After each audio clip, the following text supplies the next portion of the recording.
All right. Hello, everybody, and welcome back. This is People in the Boxes, episode 152. It's July 10th, 7:10, and it's 10 or it's 8 o'clock Central Time. And let's go. We're going to be playing a little intro to get those notifications out there. This is People in the Boxes. Hit those tags and likes. Let's go. Immigration time.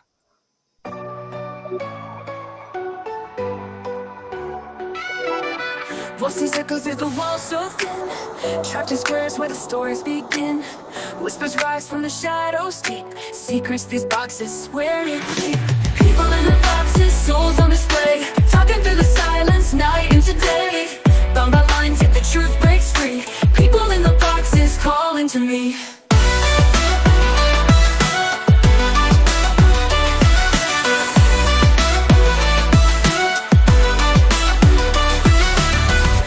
Cube holds a tale untold, hearts of fire, dreams so bold. Walls can't hold what the spirit sings, laughter and tears on fragile wings. People in the boxes, souls on display, talking through the silence, night into day. Bound by lines, yet the truth breaks free. People in the boxes calling to me.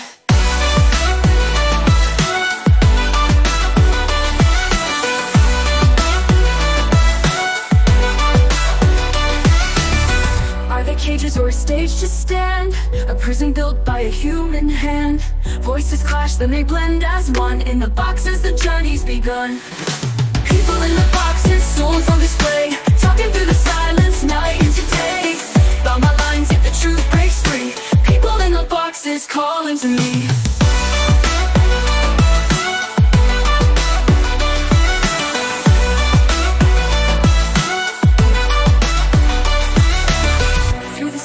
I hear their sound, lost and seeking yet profound.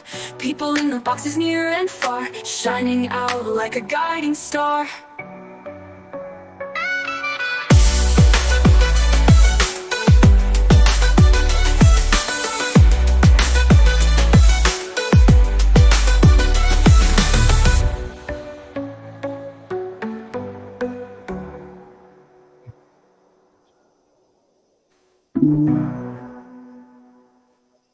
Voices echo through the walls so thin, trapped in squares where the stories begin.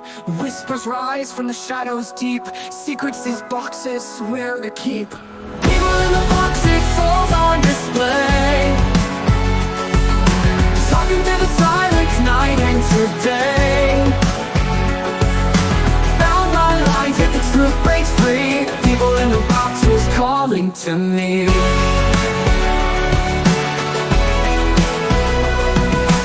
Every cube holds a tale untold, hearts of fire, dreams so bold. Walls can't hold what the spirit sings, laughter and tears on fragile wings. People in the boxes, souls on display, talking through the silence, night into day. Bound by lines, yet the truth breaks free. The people in the boxes calling to me.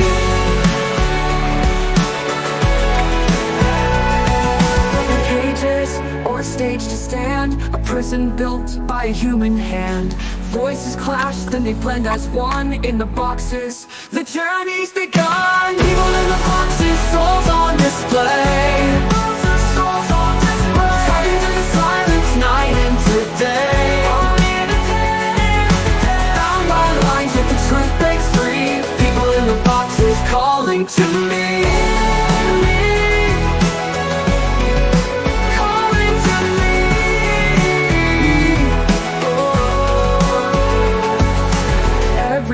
Holds a tale untold, hearts of fire, dreams so bold. Walls can't hold what the spirit sings, laughter and tears on fragile wings.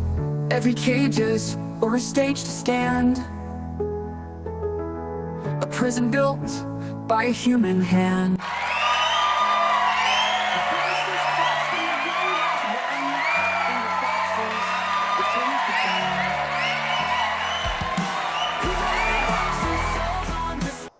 All right, we're back. we're back to the show, guys. It's episode 152. We're getting dangerously close to the 3-year mark for having these conversations. As a lot of you guys know, I mostly talk about what you might think of. Oh, he talks about plants or something. You might think of it real simply, right? But how is it that we could even think about feeding ourselves, the planet, the whole world, our neighbors, whatever you might think, without being able to talk to each other? So that's why I made this show, because being able to have these conversations where you completely listen to someone that has a completely opposing viewpoint and say something like, oh, interesting that you think that way. Here's how I think, or here's what I've experienced on the topic, because mostly we try to boil it down to things that we've all had some kind of experience with. And tonight might be a little bit fuzzy on that because not everybody has immigrated places, but we have, since I've can remember, we have had issues and conversations and back and forth within politics and our culture and everything my whole life with this topic. But it's a much deeper topic than just America and people, in its borders. Like, it's a huge topic, so we're going to get into it, guys. Once again, 8 o'clock Central Time every Thursday night. People in the Boxes. So we got awesome. We got 3 people with us. Well, with me, so 4 of us all together. Kim, I'm gonna have to try to find you a spot where the comments aren't right on your face. But we got Kim Axel with us, of course. She's hiding in the comments there. And we got Red Six back with us here. Boots to Bushes, shouts out. And Johnny Paradise coming back in 2 weeks in a row. Johnny, what's up? Howdy, rowdy. Are you still in a tropical environment? I am. I'm in the north of Costa Rica, so I'm immigrating here for the short term myself, so to speak. I guess you could say. This works better, or maybe Red Six might have less coverage. Okay. Are you hearing me all right? Yes. Sorry, I didn't mean to ignore you. I was trying to figure out this comment thing. Yeah, that's crazy though, because we were talking heat and stuff, and it's funny what humans get used to. What we are so resilient, we get used to. We adapt to things that we are put into, even if it's not intentional. It happens, right? And that's one thing that about the human race, is that we like to explore. We like to push the boundaries, but like go farther away from everyone else for some reason. Like, there's a portion of us that doesn't like to live with everyone else. And so that one is like the pioneer that ends up leaving and finding some other cool place. And then all the other people come follow and then ruin the place, like California, in my opinion. But what I'm saying is, I think people like to travel. So immigration makes sense. Not all people like to travel.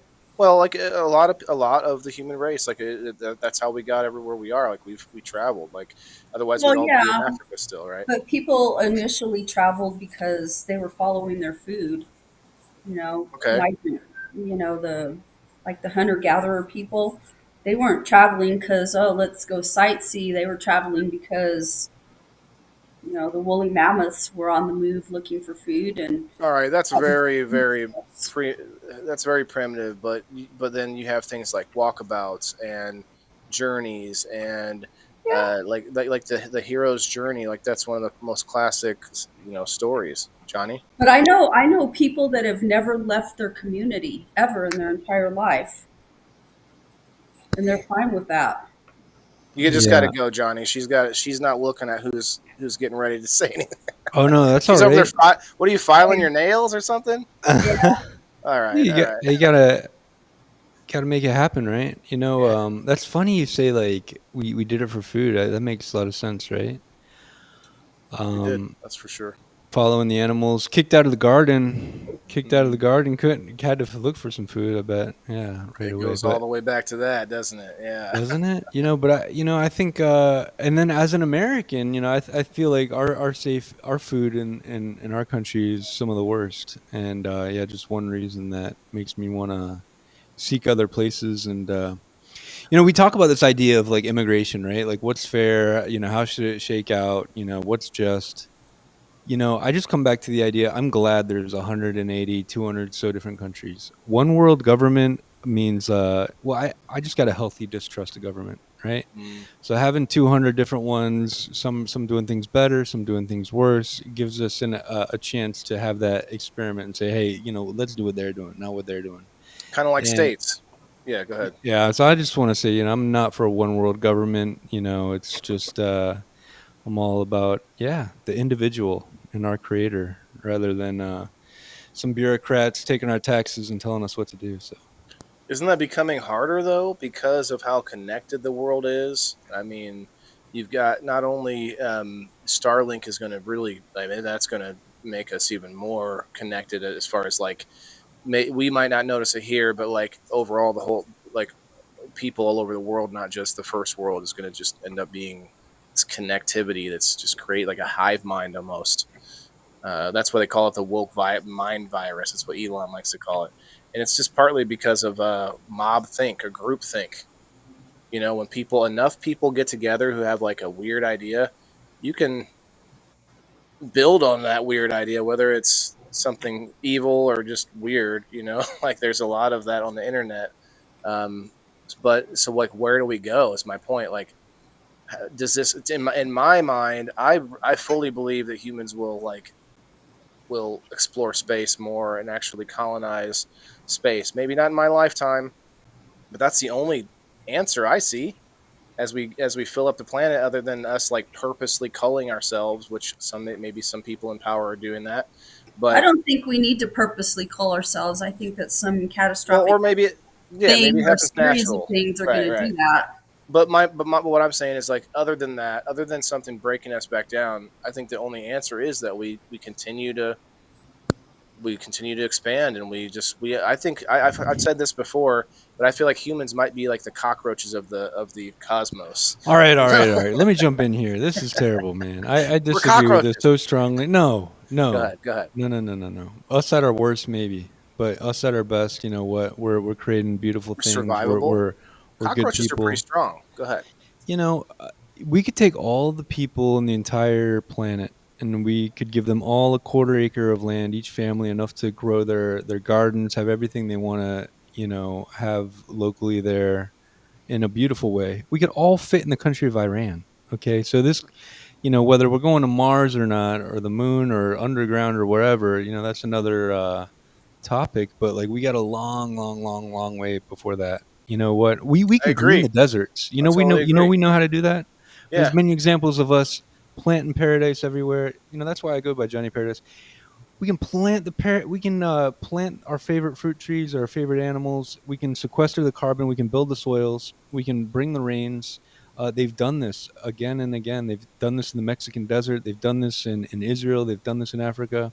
We can keep on doing that. So there's a lot more good we can do. And I think that instead of this idea of like that we need to be depopulated, it's like how about we just live responsibly. And it's never been so easy, right? We got the know-how, we got the technology, and we just need to I mean it's who we are. It's our identity. And these corporations that have taken us from that, it's we need to do better. I agree. I think that there's a medium there, because between us being because let's face it, you would have to force every person on the planet to in order in that into that situation where we all have a perfect little quarter, like that would be a forced situation, because so many people have so many different like beliefs and different like opinions, and different like just being different makes a lot of people not want to live near these people, or not want to live near any people, or I want to have like think about farm people out in like rural communities. I want to have a no neighbors for miles or whatever, and that's because people want that independence. And so I'm just saying I totally agree with you about space. I think we could reutilize way more than we are here. I just think that the easier, even though it sounds insane, but I feel like the easier answer, or the people, instead of working together, will end up wanting to move away from each other, and that means from the planet too. Again, let's back up from that, because that's like a 1,000 years kind of time frame that I'm talking about there. But that was it was an Waylon's example. ready to immigrate to Mars. Let's I go. really listen. I've actually said this before. I would volunteer on that first trip, knowing that you most likely would die, and that's because maybe I wouldn't. That's probably extreme because I have kids, but that's because I know every advancement we make. Think about the railroads. Back to immigration, we took a lot of immigrants to make the railroads, but that was something that you could measure it in human lives. Like to get to Mars, how many human lives is it going to take? because humans will die in order to try to brave a new frontier. Think of like the oceans back in the day, like even the oceans now, shit. So like anything that's not fully completely controlled by us is a danger.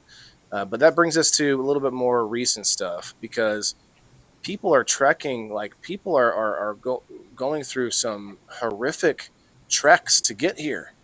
Like there must be some crazy propaganda out there about how great it is to get to America, because we are like simultaneously taught that people hate us from other countries, and that everyone from other countries wants to be here. Like there's some kind of misconnection here. I want to get Red Six in on this because he's a former military, and we're dealing with this on our borders with the military. Like, what do you think, Red Six? What's your take on this? I'm all for legal immigration. You know what I mean? If you really want to come here and support the country that you're coming to, it doesn't necessarily have to be here. It can be any country you want to go to. You know, if you want to go and live by their standards and their lifestyles, you know, by all means, go there. You know, it doesn't even necessarily have to be a country that I believe in their standards or background or what their world beliefs today might be, but other people might. So Why do you guys support immigration? See that I'll quickly say something that's in between what you said and what Red Six said, is that immigration, we think of it as a thing that people do, but it's actually a thing that governments do. Governments want, they need people for different reasons. Like we want more or less immigration for whatever reason, because we need more workforce at this place or that place. Like, or we need less immigration because like Hungary like shut down immigration. But to your question, Kim, I think that I think that people should have the freedom to decide to move places, and there should be a process to do that. And I think that's what Red Six is saying. Like there should be a process. Now, you didn't necessarily allowed to But move anywhere you want. why? That's up to government. My question, that's not answering my question. Why do you support immigration? I I believe in don't. freedom of I'm gonna step out on a limb, a big Don't break. limb, Don't fall. because I'm not against people coming here, but I am against immigration. And As a system, or as a institution, kind of as a country institution. What do you mean? Just people immigrating you're against, or the policy? yeah, but I need to explain. Go I ahead. need to explain my stand because it's very unusual. You don't hear a lot of people saying this. You know, it's not because I'm an isolationist. It's not because I hate people. Like, I love going places and I like meeting people and I like the difference and, you know, the culture and all of that stuff. But for me, it's a practical thing. Um, if you would have asked me this 40 years ago, I would have said, oh, just let them come, you know, no big deal, right? But I became educated and I teach history. And one of the things that I teach, I talk about this often, is about the fall of Rome. And one of the things that caused Rome to fall was the fact that you had an infiltration of enemies of the Roman Republic, first of all, and you couldn't control that from within your borders. And second of all, you had so many people that were so very, very different from the customs and culture and practices and whatnot of the Roman people that it changed things so dramatically that it weakened the republic. So, are you saying any immigration is going to do that, or are you just saying that's a danger? It's a danger, and I don't want to say that any immigration. Um, I think I don't know what the quotas are. I remember looking at them at one point along, in the last 10 years. And I was astounded that we let as many people in our country as we do, and this is historically the immigration, people from all over the place. Um, but I'm not so much against allowing people to immigrate here. I think it's just the sheer amount of people that we allow. You know, think about it. We allow people to come in from socialist countries and from communist countries and all over the place. And these are people that do not share democratic values, which is what democracy is it's democratic. And so you bring in these people that do not have those traditions.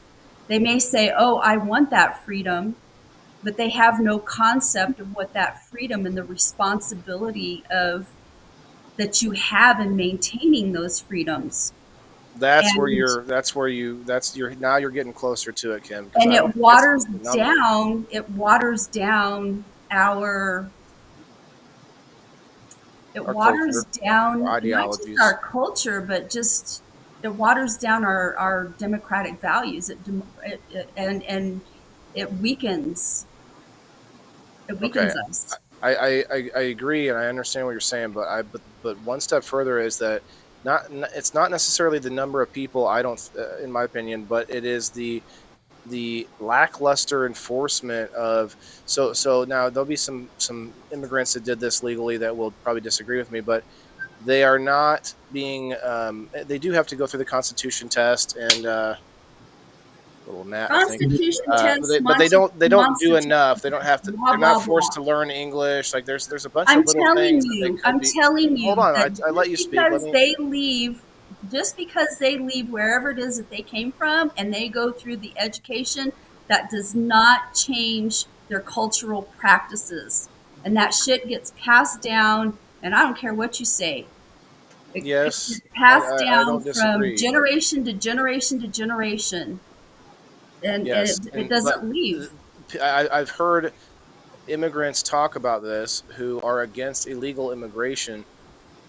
It's That not just illegal do immigrants. okay. Well, let me talk. The difference between illegal immigration and immigration is at least that much where they have to go through those. Now, I'm not saying that they lose their heritage from it, but plenty of immigrants who do it the right way have spoken up about how much they like they have a little bit more of American values than the ones who come here illegally. Now, to your point, yes, they don't have the same values. They're having like this amalgamation of their old values and maybe some of the new ones, and so yeah, it does change over time. I'm not saying it doesn't, but I'm not for all immigration either. Like I think to your point, we do have a high number. I think we have the highest number of most first world countries, if not all. I'm not 100% sure of the numbers. We can look it up, but I think we have one of the highest numbers of legal immigration yearly.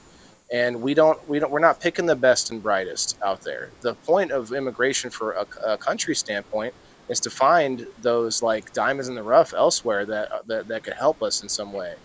Um, The fact of the matter is that whether they immigrate here legally or not, these people are coming in and they're doing jobs that Americanized people do not want to do or I will not disagree. do. I disagree. How do you know they won't do it? I do know for a fact because I live down here where they come. You will not find a single white person building these rock walls Why out does here that mean no white person will build a rock wall? because they can't handle the labor, dude. They can't handle the You're labor. telling me and white the sun. people? I'm Okay, telling you, I see it. And I talk to these contractors. I know people, most of the such a blanket contractors, statement, Kim. There's a lot of white roofers. There's a lot of white construction workers. maybe What do where you mean? you live, I don't know. But we're talking But in I'm telling generalities you, here. down here Okay, in my community, where it's 100 and some odd degrees, 70 days out of the year from the end of May through October.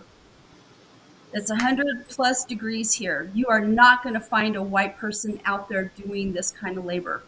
I bet you We would in need Florida. immigrant labor. That's why, Donald Trump turned around after he did all of this stuff and he said, he changed his policy or whatever about what he was doing with the illegal immigrants. And he granted like a reprieve or whatever against the farm workers Farms and and construction, I think something yeah, else. certain tradespeople Uh, because Not because we United have to States- have them, but because you the can't just United drastically States- change that quickly. No, the United States has always needed immigrant labor, always. And these Mexicans that come over the border, they have migrated through Mexico on it. You know, You're not Mexicans then. all of the Southwest was part of Mexico. It You was know, all- 150 before it different was countries Mexico. come through that border, Kim. Not just from. Well, from that's some been going on for however long, dude. That You was just one of the biggest. you're contradicting yourself. You just explained how it's so bad because it's going to make the republic fall, or however from Rome and everything. And now you're also saying that it's also needed. No. Like which way do you well, go with yes, this? it is needed, but like these people don't know, I are don't not think so. migrating here to live here. They're migrating here for the work. That's a work visa. Those are people who do it right though. No, talking it's about- not those You're people. that are mixing them doing together. what? You can't No, mix them I'm together. not. I'm not mixing it together. Legal because and it's illegal. mixed together. It is mixed together. These people are not coming here getting work visas. They're coming here. They're illegally crossing the border looking for work, and that's why they fucking disappear. Because they're here illegally. They haven't got a work visa. They don't, we're not talking about people coming here to be citizens. These people are not coming here because they want to be citizens of this country necessarily. They're coming Lisa here has it. because they're hungry. They want to feed their families. And even though the wages that they earn here in the United States are subpar to what any American would work for them, those wages are living better wages than what they're going to get in Mexico. Yeah, but they have to live here though and pay. Well, Yeah, they but you pay don't know how everything. these people live. I do because I Yeah, live like here and yes, see I it. do. Come on, Kim. So you're gonna tell me they live a whole bunch of people in one house. Like I know some of these things too. Like every community has Mexicans. Like they're all over the country, not just where you live. Now, if you want to tell me that, like Elisa May says here, why people won't do it is because they can sit at home and collect their government money. Look, I'm guilty of this in some way. I'm telling you. So you're telling me that we don't it connects to other problems. I think we have a problem. Well, there's in a this whole country. bunch of problems. I don't that- blame the immigrants trying to get here for whatever, not just a better life. There was they interviewed some guy on his way up here in the caravan. He said he missed Buffalo Wild Wings. Like they have Buffalo Wild Wings in Mexico City, but they're not coming up here just for it's better life. Like some of them are being just shuffled up here. Part of caravans, and they found people embedded in those caravans being paid by George Soros and different things like I've that. said it for years There's and bigger years. things happening behind I've said it for years and years and years. I strongly feel like a lot of these people, there's propaganda. There's something going on down there, not necessarily in Mexico, because those Mexicans have been migrating here for centuries.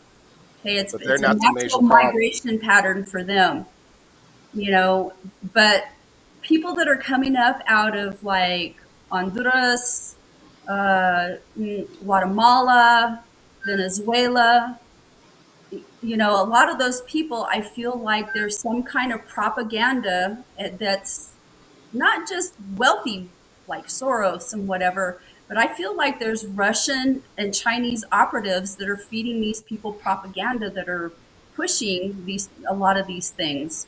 Well, You know, and partly it's our never- government. Some of our government and our elites, people that want the cheap labor. Like there's a whole bunch of people that benefit from it, but us as the masses don't benefit from it.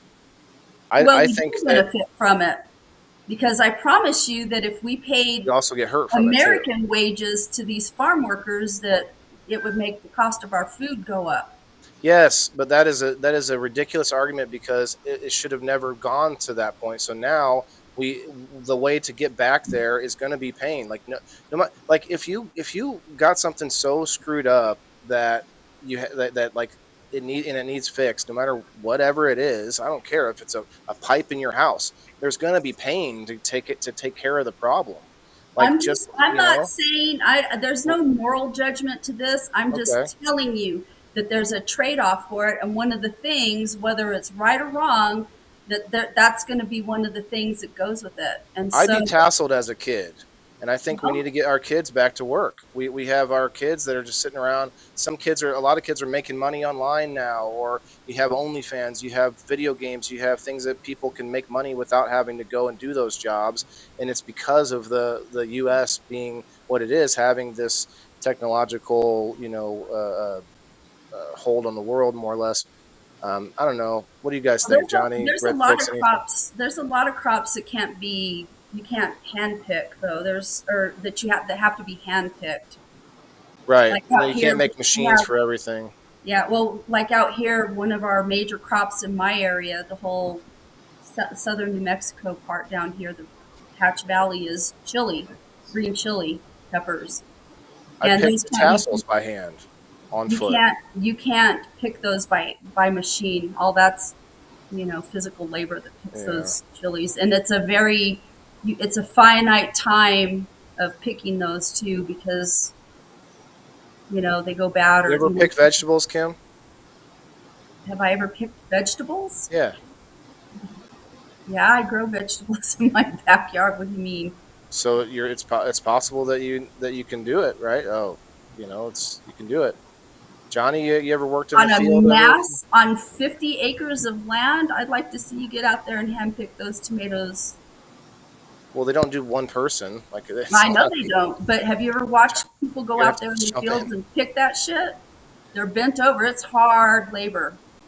And it's not only that, one of the things, I didn't really know that much about like migrant farmer people that migrate. These people migrate, they follow the crops all over the United We used States. to migrate within the United States to get jobs. Johnny, you had something, man? Sorry, I'm trying to get you guys in Oh, here.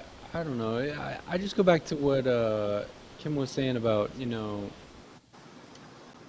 I don't know if democratic values, us losing that, is the biggest thing with immigration. But you're right though. If you flood, like what we saw over the last 4 years with Biden, it looked like it was, what some would call would be an invasion, right? That there are people from all over the world. There was reports to the UN, funded by us, by the way. So this is our tax dollars, or the depreciation of our currency, paying for flights from people all over the planet, all over the planet. That's where the cost change or difference comes in, Kim. Sorry, you can keep going, Johnny. But that cost that you said that our vegetables are going to go up, we're paying that cost now by doing what Johnny just said, by putting our money into all this in the world. Go ahead. Sorry.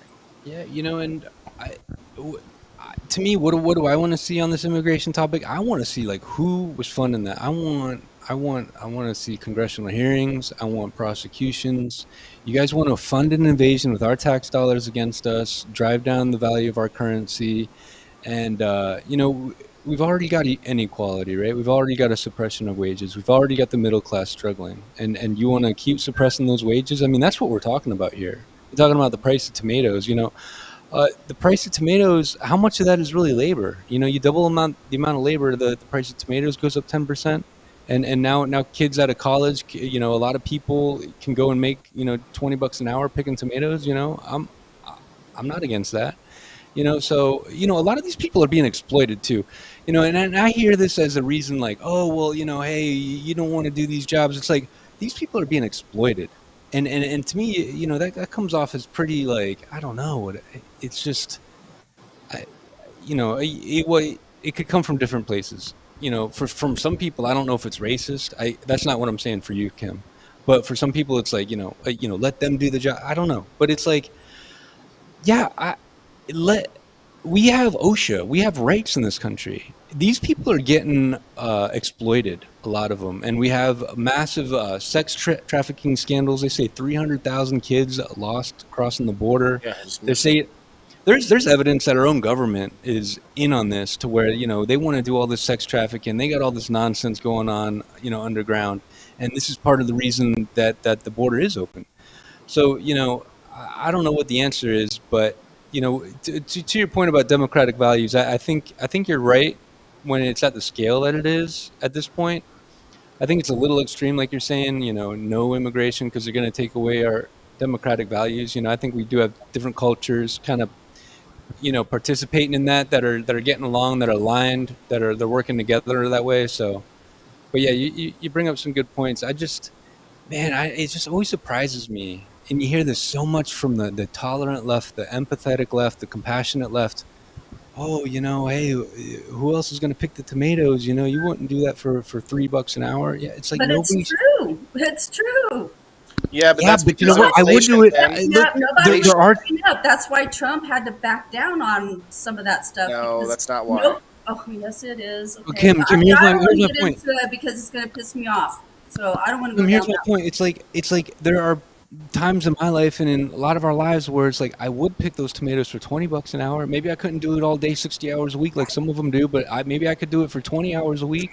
And you know what? And that could just be a little season in my life. And it's like that opportunity's gone. See, I hear about this. You can go to Australia and you can go and pick the tomatoes. You can pick the pears. You can go down there and you can make $25 an hour. Why can't we afford that here? We can. Okay. We Inflation. can. Inflation is what I was trying to say. And Kim, you're not wrong. He had to do that because what? It was going to disrupt those industries too much, right?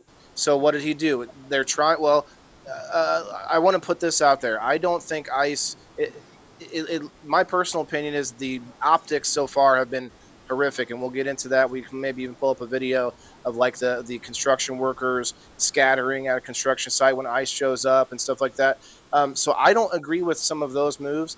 Now, I don't know behind the scenes. Maybe they said we'll just hit 2 or 3, make it a viral video, and then all the rest of them will just sort of self deport, right? Now, to your point, Kim, those industries are pretty important. So my point is, I think that a lot of that will take care of itself now because the border's locked down secure. So new illegal immigration is pretty much down to nothing. And then a lot of people who are here now are afraid, which I'm not saying good, bad, but afraid means that a lot of them are now self-deporting and getting the F out. And so maybe he's kind of did what he was trying to do, and maybe yes, now we can keep a They're section not or a sector of those self-deporting, people. though. They're not Some people are. self-deporting. You Yeah, don't that's think? minuscule Well, compared to. we can look. We can find out. I don't Like know I for was sure. I listening just today, thought they there were were. talking. I was watching something today, and they were talking statistics on the amount of people that ICE has like arrested. It's very low from what they're No, the trying to get to. arrests are really high. The deportations are very, very low. That's what I meant. My bad. Yeah, they're not deporting as many people as what they're arresting.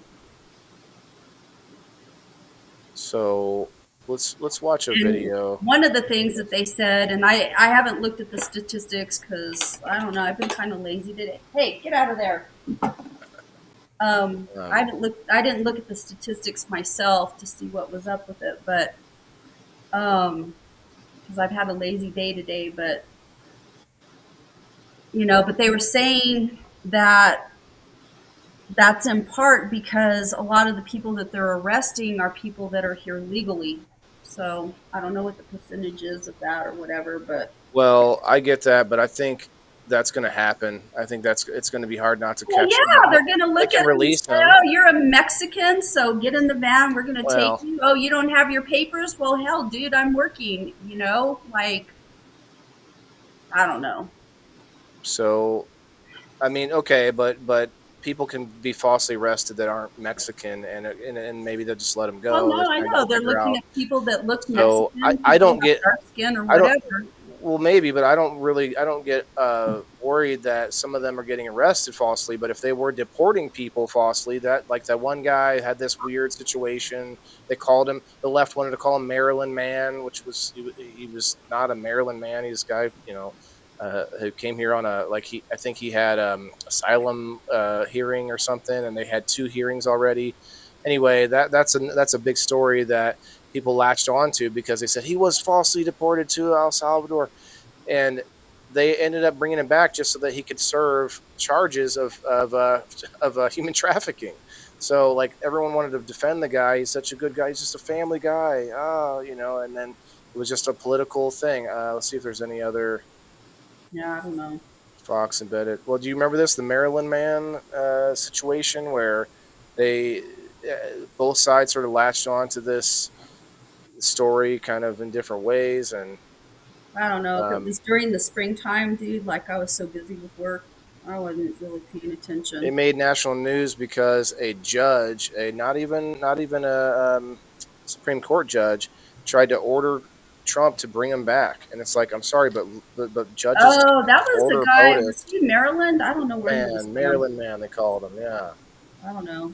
Did you guys hear about this, Brett Was or he the John? one that he had been arrested because he like physically abused his wife or something like that? He had charges. He had. The charges have been dropped. Well, yeah, because the wife, And it that was happens a lot of he was times. from El Salvador or Guatemala or somewhere down in there.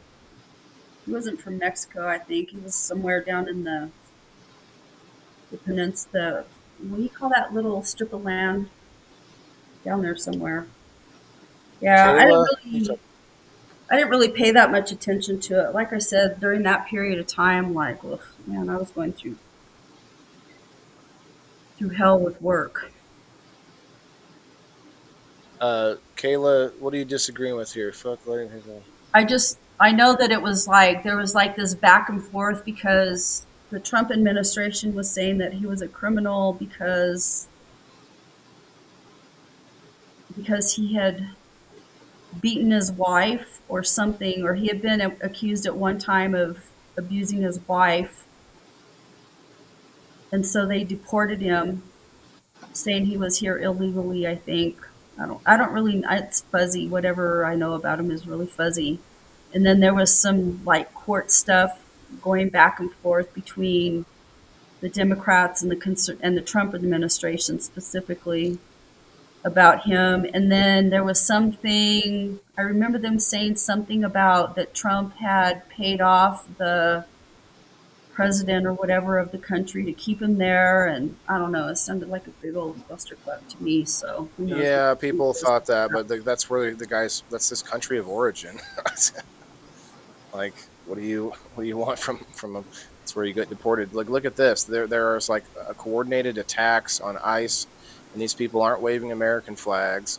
These people are waving other countries' flags. So it's more or less an invasion. Right now, this is from an that. hour Where's ago. that at?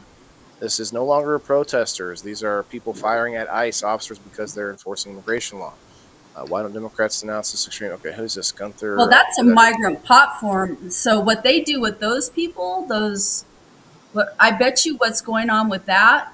So Cartels. one of the things down here in the Southwest that's been a thing is that they kidnap or under false pretenses they're bringing in Mexican citizens to work on these pot farms that are out in the middle of nowhere, and they're basically imprisoned there by whoever owns the pot farms. Same with Asian sex slaves in the Yeah, massage parlors. yeah. So, but this is happening. This has been happening the last week that I've been hearing. This is from July 10th. Yeah, today.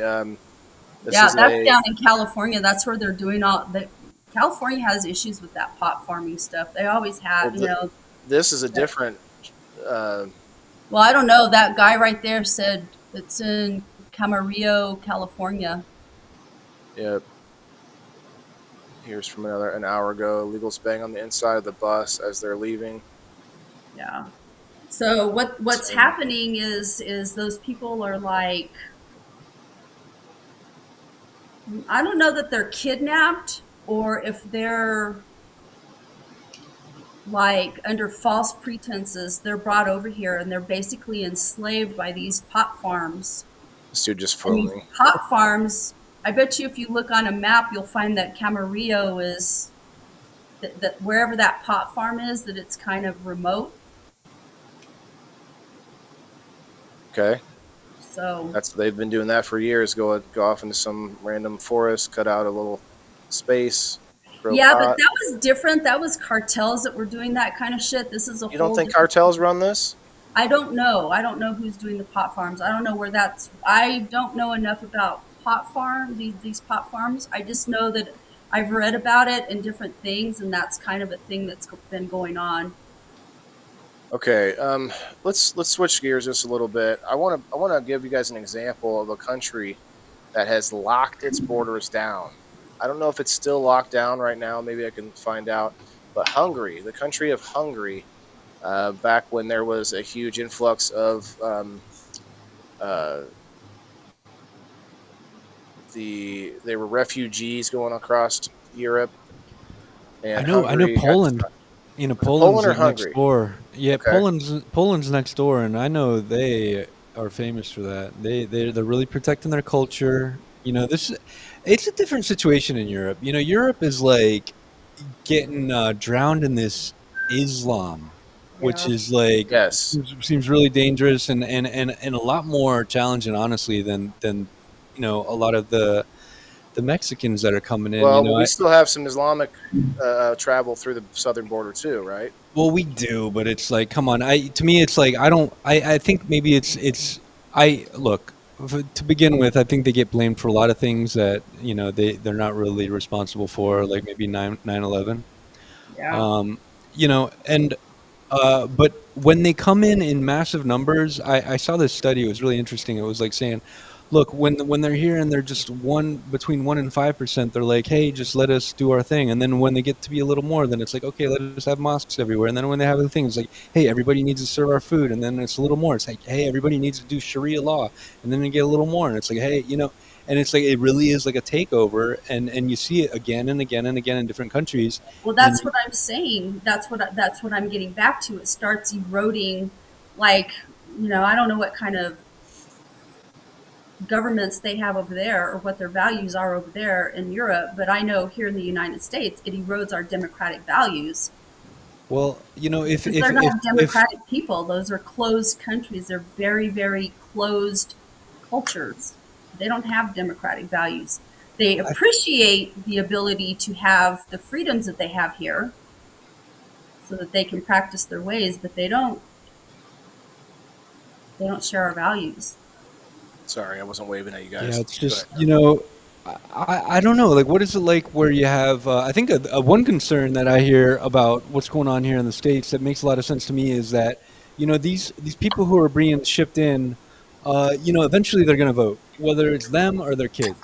And are they all going to vote blue? Are they going to vote 85% blue? Are we going to have you know, a permanent blue party that's in charge? Are we going to lose our democracy because everybody's voting blue because they're all voting for handouts, you know? So I think that kind of goes along with what you're saying there. You know, that concern that way. But yeah, it is. It doesn't even have to be generations down the road, Johnny. Like they literally are being counted in the census, which makes the congressional votes change in those districts, and so they Yeah, can but shuffle around. That one thing changes that the country right there. Boom. Like what that's people don't realize about most Mexicans is that they're pretty conservative people. true. Latin America is very conservative, but they don't have to. That we're in this catch-22 area where they don't have to vote for them to give the Democrat Party more power, and that which is what is happening because general Democrat cities, the sanctuary states and cities are Democrats, and what is that doing? That's giving them more congressional votes, and they Yeah, don't but even have those to have those conservative Latin American or Latin people voting conservative because they aren't supposed to vote yet. Some of them may vote for, like, there's been some small cases. I don't think they can really vote for the most part, but it does affect our census, which affects the congressional votes, right, Kim, or no? Am I Yeah, it wrong? does. Well, yeah, it doesn't anymore because they capped the like the amount of representation that you used to could get off of that. Like they capped it a long time ago. I don't know when it was. So they're not getting any more representation. Well, at least not at the federal level. Let me just say that. I don't know at the state level Hmm. how Yeah, I that don't know how works. that districting works. I'm not a every state is so different on stuff, so I don't know. It's hard to keep up with that, and I'm more of an American government scholar. But where it does count is for monies and resources. Yes, big time. Is what it Social is. Where, resources, social services. yeah, not just social services, but money for school and all kinds of stuff. That's social services, like paying for public Infrastructure, schools and yeah, yeah. all of that stuff is where that census, and it may count at the state level. I don't know. I can't speak to that, and I'm not gonna say any more than that because I truly do not know. I don't know either, so I'm And, not sure if and I can it's search it. so there's 50 different states, 50 different state constitutions, 50 different legislatures. It's, that to me, that's a nightmare to even think about trying to figure that out. But at the federal level, no, it's not going to count for your representation. But what it could do is it could affect your districting.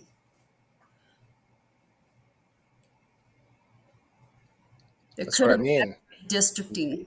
And then you can gain But votes you're that but way. yeah, but still it's not going to give you any more representation. It's just going to sway your districting is where it sways the influence at. Doesn't that tell how many congressional votes you can get? Doesn't that affect the congressional votes when you're talking about the No, electoral because you're only college? going to And get so many congressional votes, period. You're only going to get like New Mexico has, God, how many do they have? Like 11 or I don't know, or six, something but like you that. can take them away from somewhere else if your place has more people, right? Isn't that how Well, that like works? if people leave, one of the things that's been happening in California is a lot of people have left California. And so it's lowered their population and it's calculated, That it's place taken sucks. away from California's votes and it's moved to somewhere else. So that's how that works. So I'm about to get the wheel put up here for the Indoor Farmer Locals community. If you haven't got a number, sorry, this will be the last spin for the week. The door prize will be a little bit later, guys, but I want to throw it into like left field here and talk about aliens. It's a thought experiment, Kim. Do you think if a ship of aliens showed up and said, "We want to live here," what do you think we should do? I don't know. Okay. All right. Like, I don't know. I mean, I would be looking at him like, okay, what are you doing here? Are you friendly? Are you friend or foe? What's your intention? Well, If humans they're are always. hungry, like, I doubt that they're going to want to eat the same food that we eat because, There's a I don't movie about this, District 9, where this alien ship shows up like over Africa somewhere, like in the like Sudan or something, and they just create this district to wall them off and give them basically like a Indian reservation or Native American reservation, and it's a crazy movie just because I like to see how it plays out because humans don't end up working with them. They end up like they just like hate on them like because they're different. We've yeah. always had this problem where, and not a problem, it's a survival mechanism because like you said, different cultures don't always mash, and that's why there's things called racism and stuff. And it's not, I don't think it's, I think it's I hate to say the word natural, but it's like it's a percentage of people that have that strong that instinct of not liking others that don't look like them so strongly that it's still going on today. But at the same time, we all bleed blood, we all bleed red, right? So if we ever were to find an alien, like it would probably unite us as a people. And we talked about this on the End of Days episode because Bean had brought it up. Like, is it does it truly unite us when we have an external enemy, or is it just a temporary kind of puppy dogs and rainbows? Like Johnny, you remember in 2001, 9/11, where like for like a week everybody in the country just loved each other and it was just kumbaya, right? Could you imagine an alien force like uniting the whole planet like an Independence Day or whatever? Like, I don't know, it's a dream, but I could see that happening, right? That's that's the whole idea behind Project Bluebeam, which they seem to be maybe setting us up for, isn't it? They're tell me saying, about that. I haven't heard about it. well, the whole idea of Project Bluebeam, I think it came out decades ago, was that one day maybe our government, will fake an invasion to try Ah, to implement some sort of tyranny. right? Like a red herring. Is that right? Or no? Exactly. Like, well, like let's just say they could Another like thing. act like there's some UFOs going around the sky, whether it's holograms or some sort of technology, and then they could say, "Hey, the UFOs are telling us to do this, that, and the other," and now we go into war. Hey, the war machine, that's more money. Hey, and everybody, stay inside and And it could plan just be your holograms we're fighting. And they got us, chasing holograms. right. And it seems like they've done worse. So I Yeah, think there's another phrase I'm trying to think of where they get us into war. The Gulf of Tonkin was an example, but there's a false phrase for it. flag, right? It's a false Yes, flag, right? Yeah. that's the one. And it's like they've probably done that so many times. Hey, number five. By the way, Waylon, have you heard? I just heard this week. So it seems that recently a study came out. It said that across all age groups, all of us, we're having a hard time getting that word that's at the tip of your tongue. With that Hmm. memory recall, and Hmm. they're saying maybe this is due to the spike protein. So I don't know. That kind of aligns with my experience sometimes is reaching for what it's hard to know what how much of our challenges we face physically have to do with aging and have to do with the toxicity in our environment, because it's not like we've lived through our life a thousand other times, like, hey, I was Right. doing so much better when I was this age all the other times. It's like, no, you have no idea. He's like, well, is this just aging, or is There's this no control for it. Yeah, there's no way to tell. the bioweapon terrorists Well, depopulating I, us? I look at people out there like Joe Rogan and others who are like vocal about, like, I follow a bunch of doctors and stuff on X who are I don't know, you might call them like a health nut, is like to make it simple, but like these people out there who are just all about doing doing all the life longevity stuff and everything. And Rogan's like 56 or something. He looks great for his age, but is it leaps and bounds ahead of like people who don't do so great? There are people that definitely don't age well, that's for sure. There's some people that like younger than me but look older than me out there, but that could be a genetic thing. But to your point, it's hard to tell. Like, what is the difference? Is the difference like a couple of years from all these chemicals, or are we talking? Are we all losing like 20 years of our life? Because a lot of people should. I think people should live to 100. It's happened so many times now that I think that should be fairly normal, but it's really not. What's our life expectancy right now? 86? Is that it? Is it in the 70s? No, it's about 79. We're living 7 years less than our European counterparts, where 40 years ago we used to live just as long as them.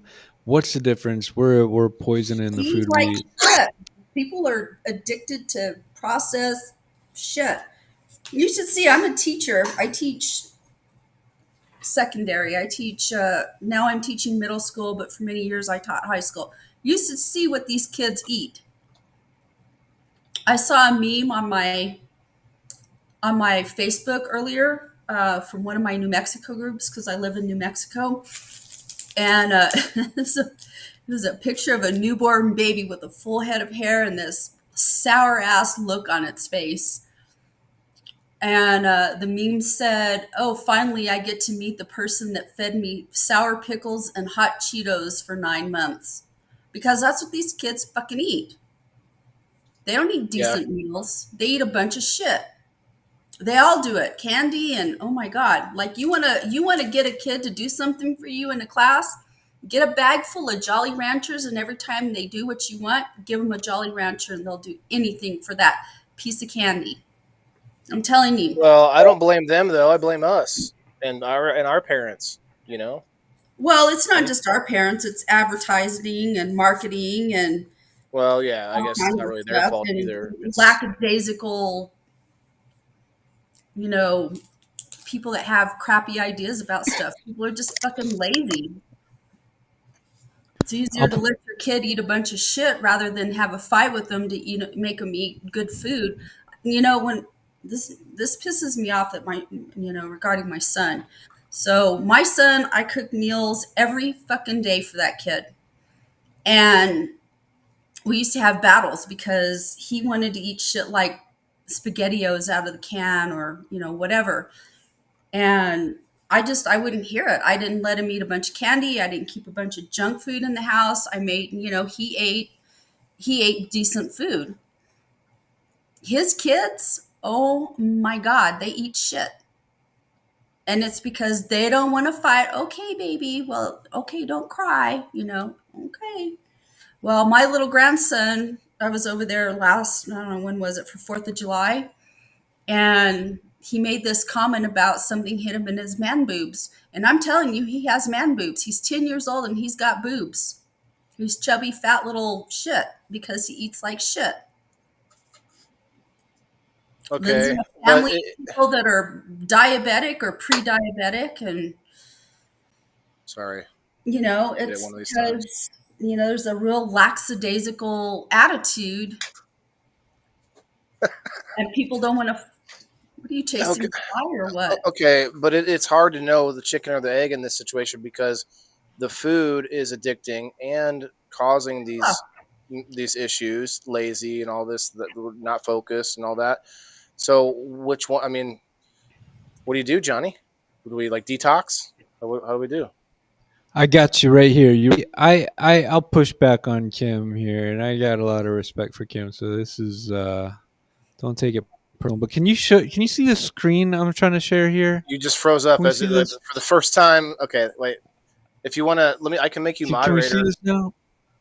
I'm No. trying to share this screen. Let me make here. you moderator. You can What I'm share. trying to I'm all right. Let's see if it comes up. Anyways, all these food products that we're having that we say are shit, and I agree, Kim. It's better if we can eat a whole food, make a real meal. But you would think that all of these things that are being sold in our schools at the kids' lunches, that are being pushed on us nonstop wherever you go, even in the grocery stores, that you would think that these foods would be safe to eat, and in other countries they're way safer to eat. Is this showing yet? I'm trying to share the screen. Is it not sharing? Yeah. Hold on. I got it.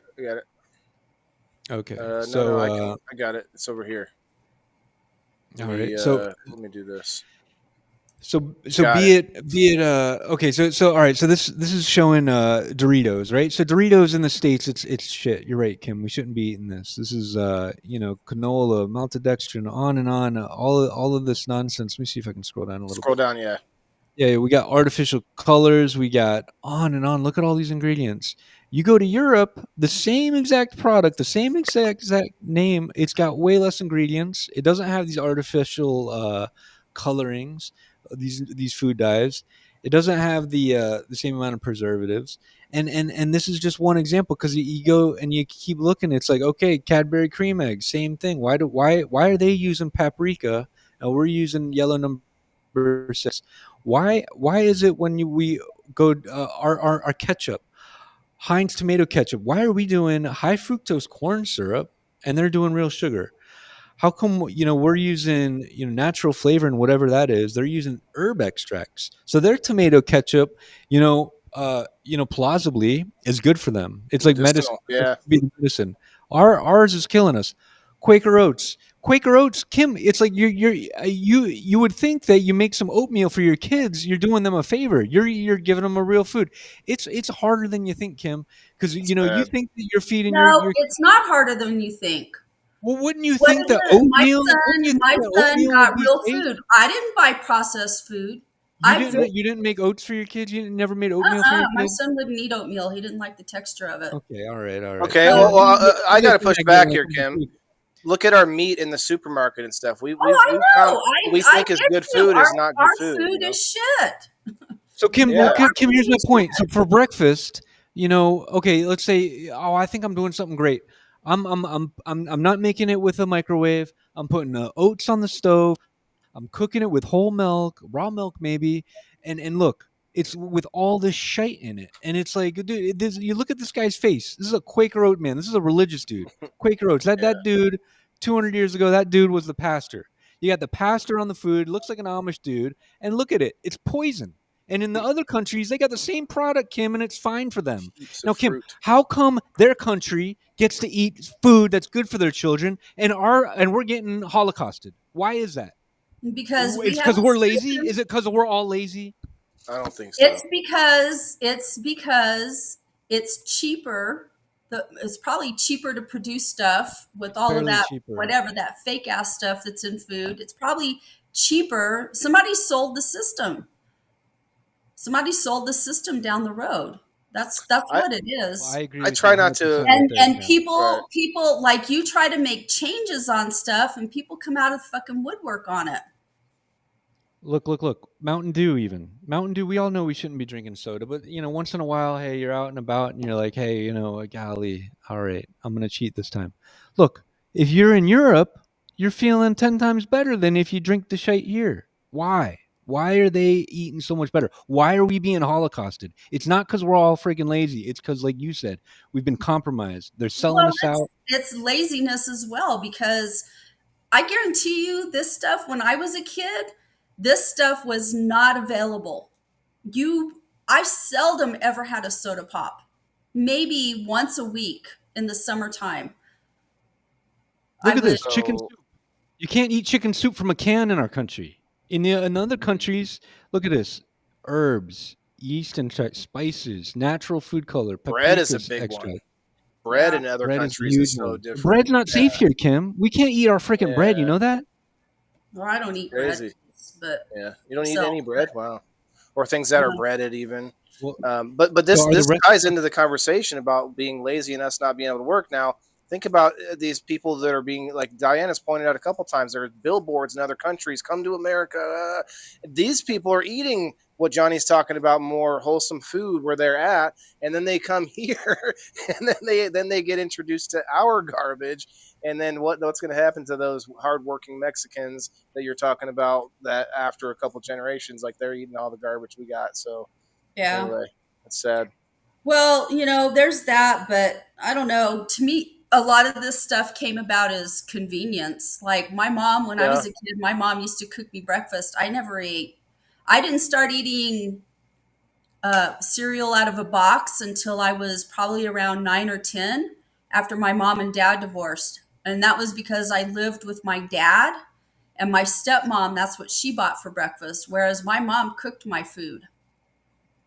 I'm just like, our We soup don't should be have tasty. we don't Well, have I mean, is it we don't too have lazy? Are we moms that are lazy? stay-at-home moms like they used to be. Our food system is full of There's a lot of You know- factors, you guys. I'm just saying, Yeah, Kim. It's just like, how come if we live in another country, then we can eat our soup from a can once in a while? How come if we're in another country, we can't have chips and we're not going to be poisoned? How come if we're in another country, the ketchup's not killing us? Like, is that because we're lazy? yeah, we sell out to the convenience of that shit. Okay, we Kim, are. they got the same You ever made convenience your own though. ketchup? Have you They got ever the made same your own convenience. ketchup? I used to Kim, make my But own they're not. ketchup. But they're not doing that in other countries, Kim. He's saying that there are manufacturers manufacturing a better product in other countries. That is the convenience you're talking It's about. the same exact product, Kim. It's a Campbell's Yeah, soup. but So you can buy a can of soup. I promise you that those people over in Europe do not consume near as much food as what the people in the United States do. Because I- that's part of that. At least part of that is because of those carbs and those addiction chemicals and all that stuff that Johnny's talking about. Part of that That's is right. Well, us. maybe I don't know. eating our- I don't know. I don't have that argument, but I know that I've talked to people that are from like France and Germany and stuff like that, and they freak out at how much Americans eat. Like they freak out at the American diet, not necessarily what's in the food, but just like how much Americans eat. There's two things that come to mind for this. So what Waylon said is true, that they've studied the art of this, that this is like big tobacco, the same exact people, big tobacco, Philip Morris, they bought Kraft. Okay. So now they are making this food addictive. But secondly, Well, this yeah, food they've is, been doing that for a long time. I mean, Well, look this at food- McDonald's puts sugar in their meat. Why do they Right. put sugar in their fucking hamburger meat? So that you get Okay. addicted to it. well, so you got billionaires doing everything they can to make your kids addicted. And now are you going to call those kids, are you going to call those kids lazy and it's their fault? Or is it the I billionaires? call the parents lazy. Well, I Okay. think that we should be able to It's- buy I cans. call the parents I lazy. think we should be able to eat We cans. are the ones, the American people are the ones that demand this stuff. And this started way back when I was a kid. You didn't see all of this food like this. You didn't see big, humongous aisles of ultra processed food. You're not, when but I that's not the argument, Kim. He's talking about other countries that have big aisles of that processed food, but it's made with better stuff. So your argument is like both. Okay, you got to imagine England and America, the Campbell soup aisle. The They both fact of have the matter aisles, is, the right? fact of the matter is, okay, I hear your argument, but the fact of the matter is that first of all, people do not, they blindly accept whatever's in their food because the thinking is that if it's on the shelf, it's safe to eat. As long as it's not expired, it's safe to eat. Why would they manufacture something for us to eat if it's not safe? So you've got that, first of all. And then second of all, you have people going to buy this ultra processed shit that replaces healthy meals instead of cooking healthy meals. Right, frozen meals and such. Yeah, I get Not that. just But, frozen but meals, like, well, that's just like an go example. to Walmart TV sometime dinners. and sit there and watch what's in people's baskets. Okay. I know what you're saying. I want to look backwards though and say, to Johnny's point about other countries, do we think that just England, for example, they're kind of close to us as far as similarities, but do we think that English people are just better at demanding, like they're better at looking at their ingredients for the last 50 years? I don't think so.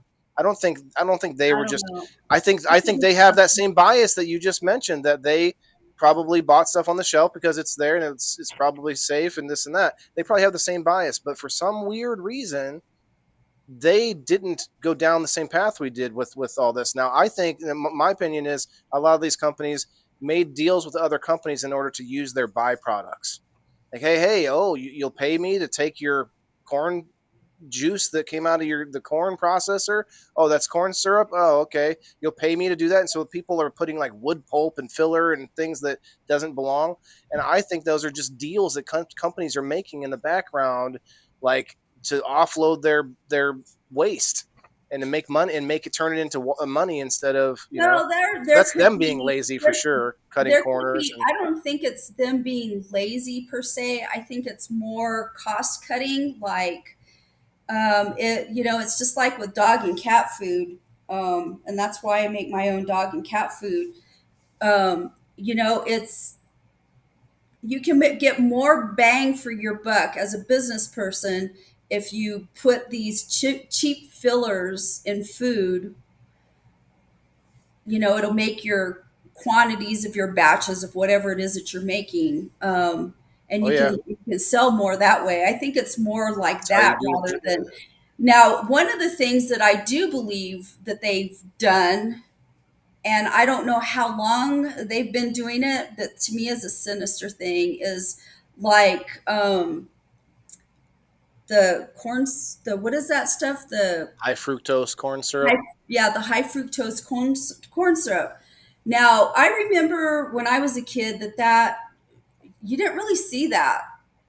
I don't know when that was invented. I don't know when they started putting that in foods.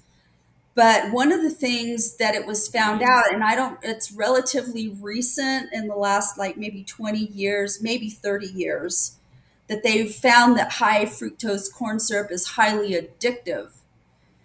And I think that at some point there was that something sinister entered into food manufacturers where they were using it to get people addicted so that they would have this always have this clientele.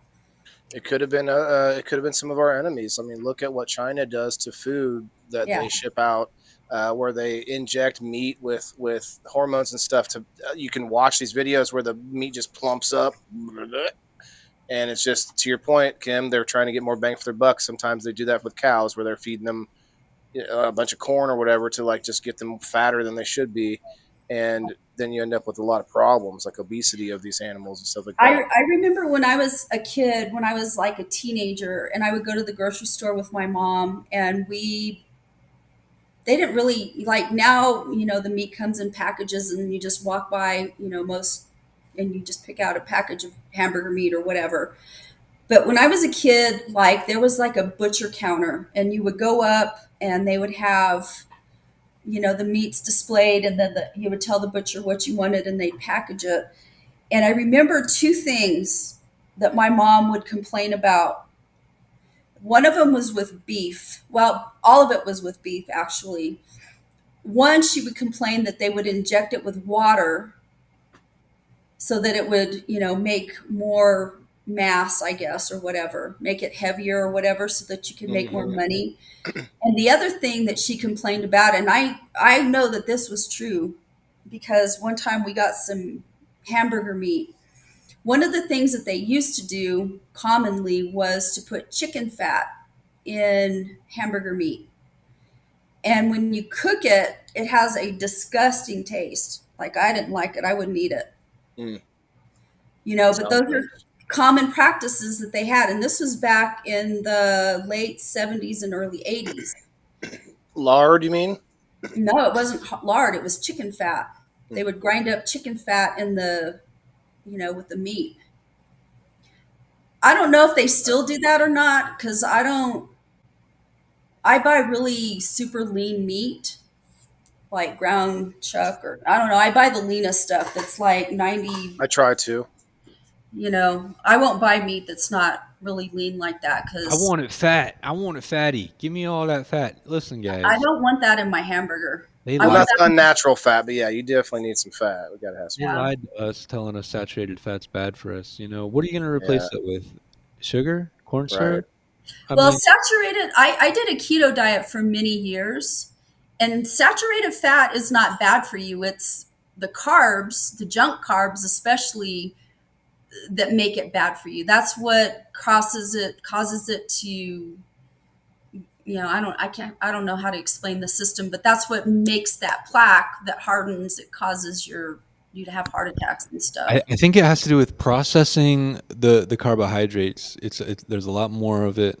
Yeah, To processed to carbs. that, there's a lot of inflammation that comes from that, especially when you got glyphosate on them, and stripped down this way, and then right, so you get the atherosclerosis through all of the extra, Good stuff. friction Good stuff. going that way.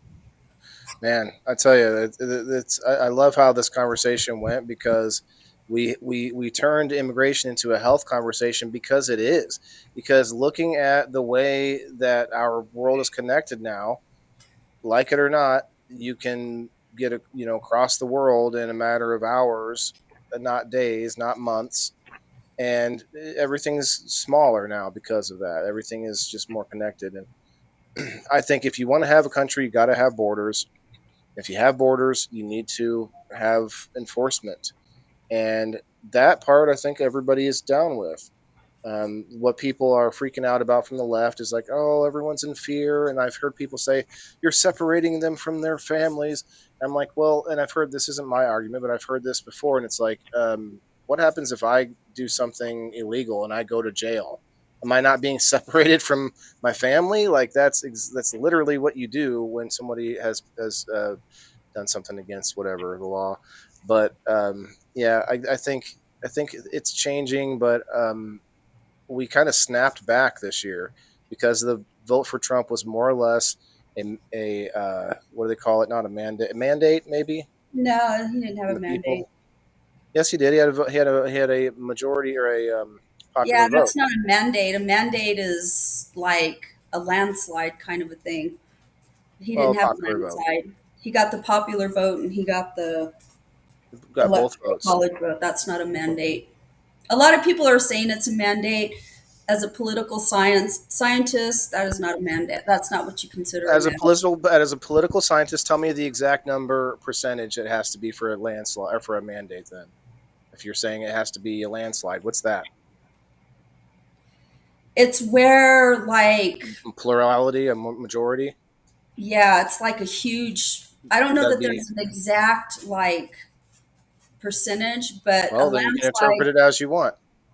More than the No, it's popular not vote. interpreted how I want. I don't know that there's a particular percentage, but a landslide or a mandate is where you have like a huge chunk of whoever the voting populace is, like votes that way. And you didn't Here's get the thing. Here's why I would say it's a mandate. First of all, he won all 7 swing states, right? It's Huge. Second of all, he did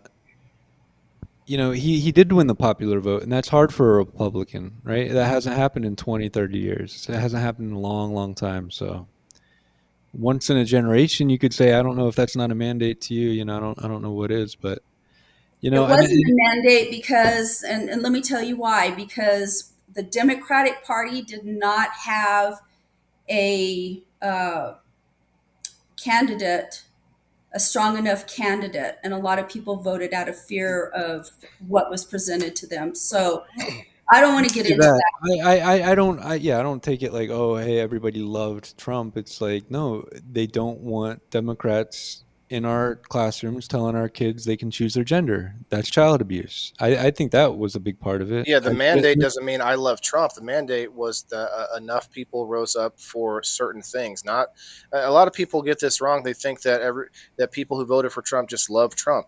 Well, no. I mean, like if you have the option between a turd sandwich and a douche, whatever the hell the South Park example is, like a lot of people pick the better of the two, and there are the hardcore people that loved him and that love him and stuff, and no matter he can do no wrong.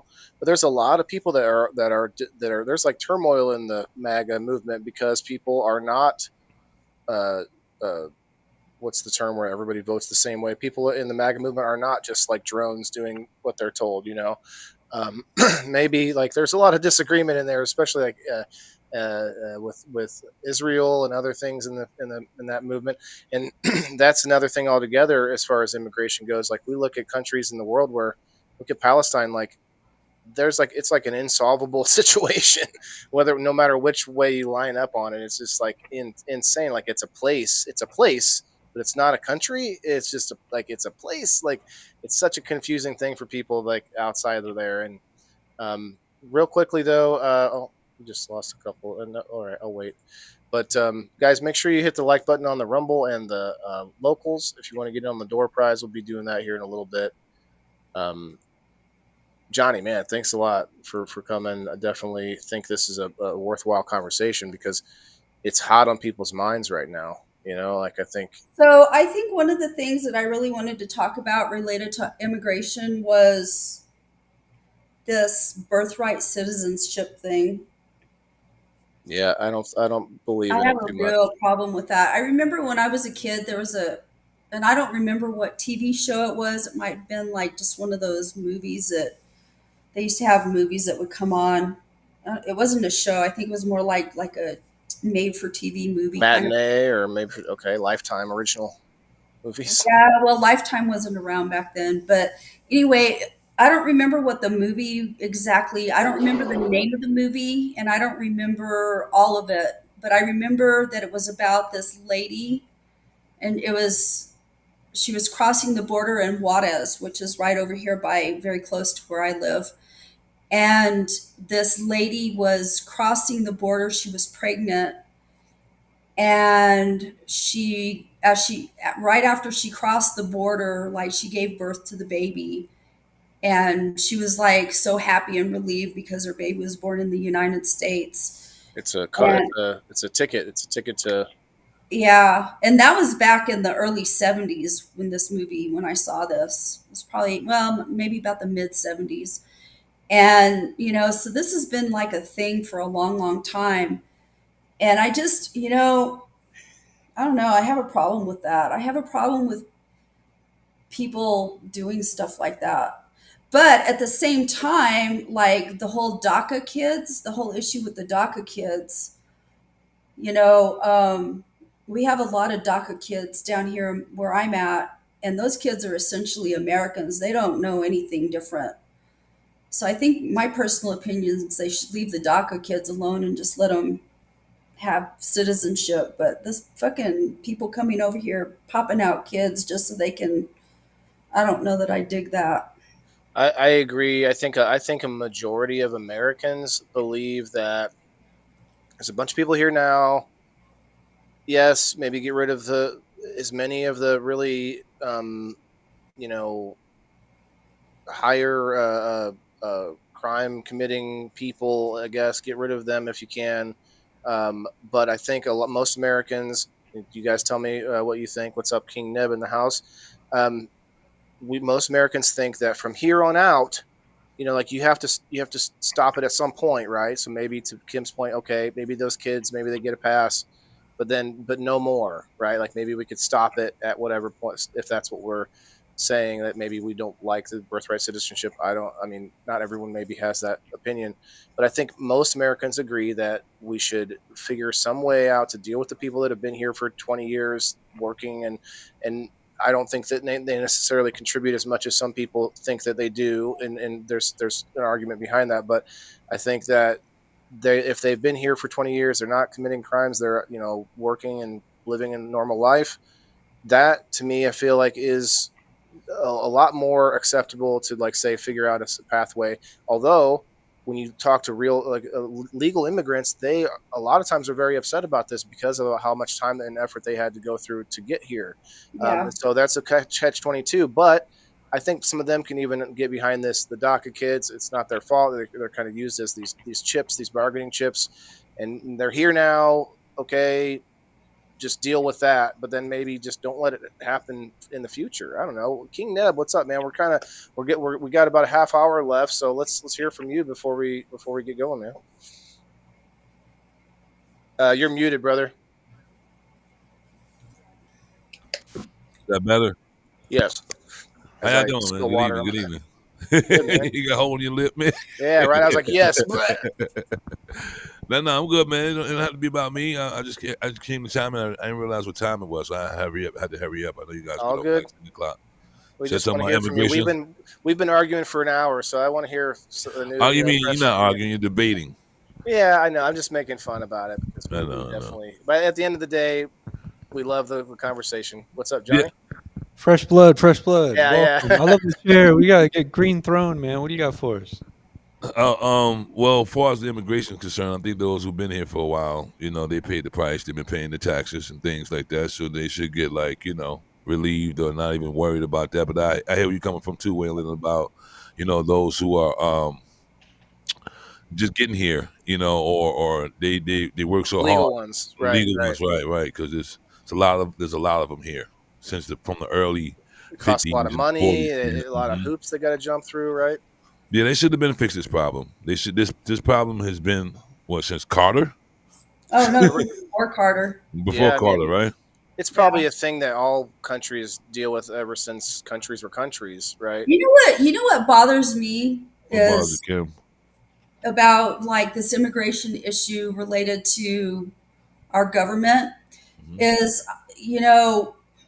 I remember back in the early 70s, the people that were trying to immigrate here from Cuba, the people coming over on boats and stuff. I remember seeing those images.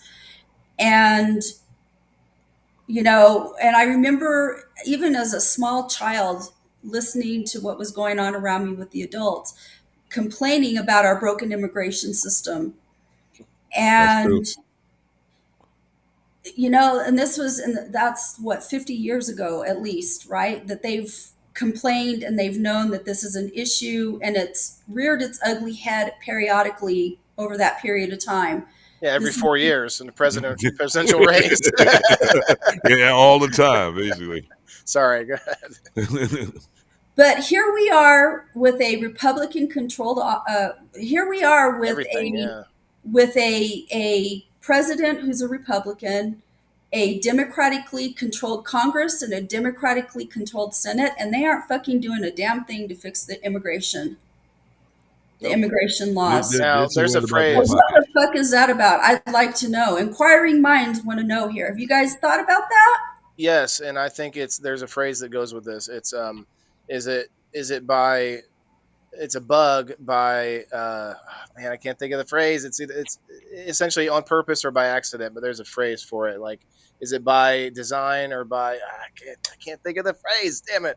But it's like a computer term. It's like, is this glitch like known and allowed because they know they want it to be, or is it truly something that needs to be fixed? And we see that a lot in the government system, because it's not the whole immigration system that's broken. The whole system is broken. Yeah. What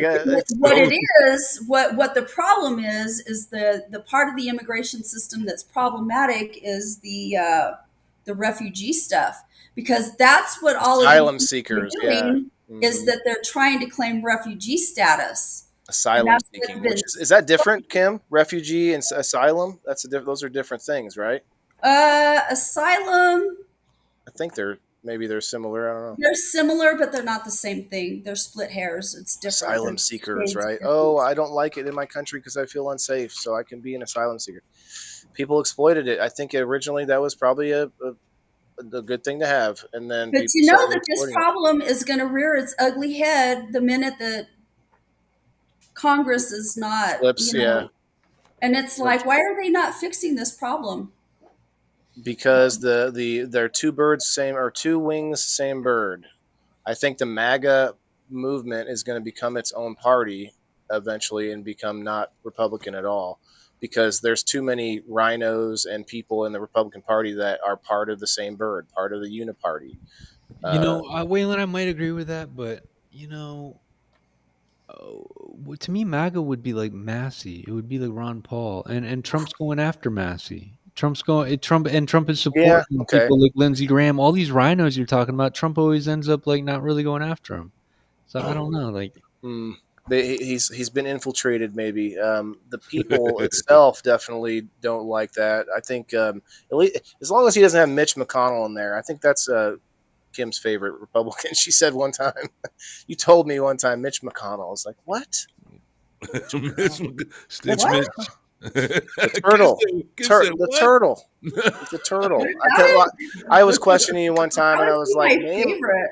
No, I was like, just name because you were bashing on a bunch of them, and I was like, name because you were saying because you've told me many times you're conservative. Well, I asked you one time, name me any politician that you like, and that was the first thing you could come up with. I'm not gonna say you like that's your favorite, but I did. I think that was the only one that you could come up I with don't have any at the favorite. I time. don't have favorites of anything. I don't even have a favorite color or favorite food or anything. That's legitimate. You know what? Anytime someone gets on Like Facebook or I any look at social stuff and media, I weigh and measure everything. It's like, people that but get on and get really pissed off about Trump or about any either side, whatever it is, I usually ask them, point me to who you look up to in leadership. Tell me, let's instead of being negative, just give me a positive. Tell me who I should look to that you like. Give I me mean, something. they Like all an had idea. character. They all had characteristics. Yeah, Each president had characteristics. I wish you could just put we're them not just all in. presidents, but any leaders, right? Right. Leaders. Yeah, true that. I liked what was that guy's name? John Kasich is who I voted for. I liked Hmm. John Kasich. I felt like he was, but He was kind of stiff for me. I don't like yeah, that I guy. don't care. I liked him. I thought he was a good, solid. I thought Romney was cool. Romney, I don't know. Like, He fell off at the end, but Obama doctored his care after Romney. Hmm. Hmm Interesting. The healthcare Yeah. situation was basically a duplicate.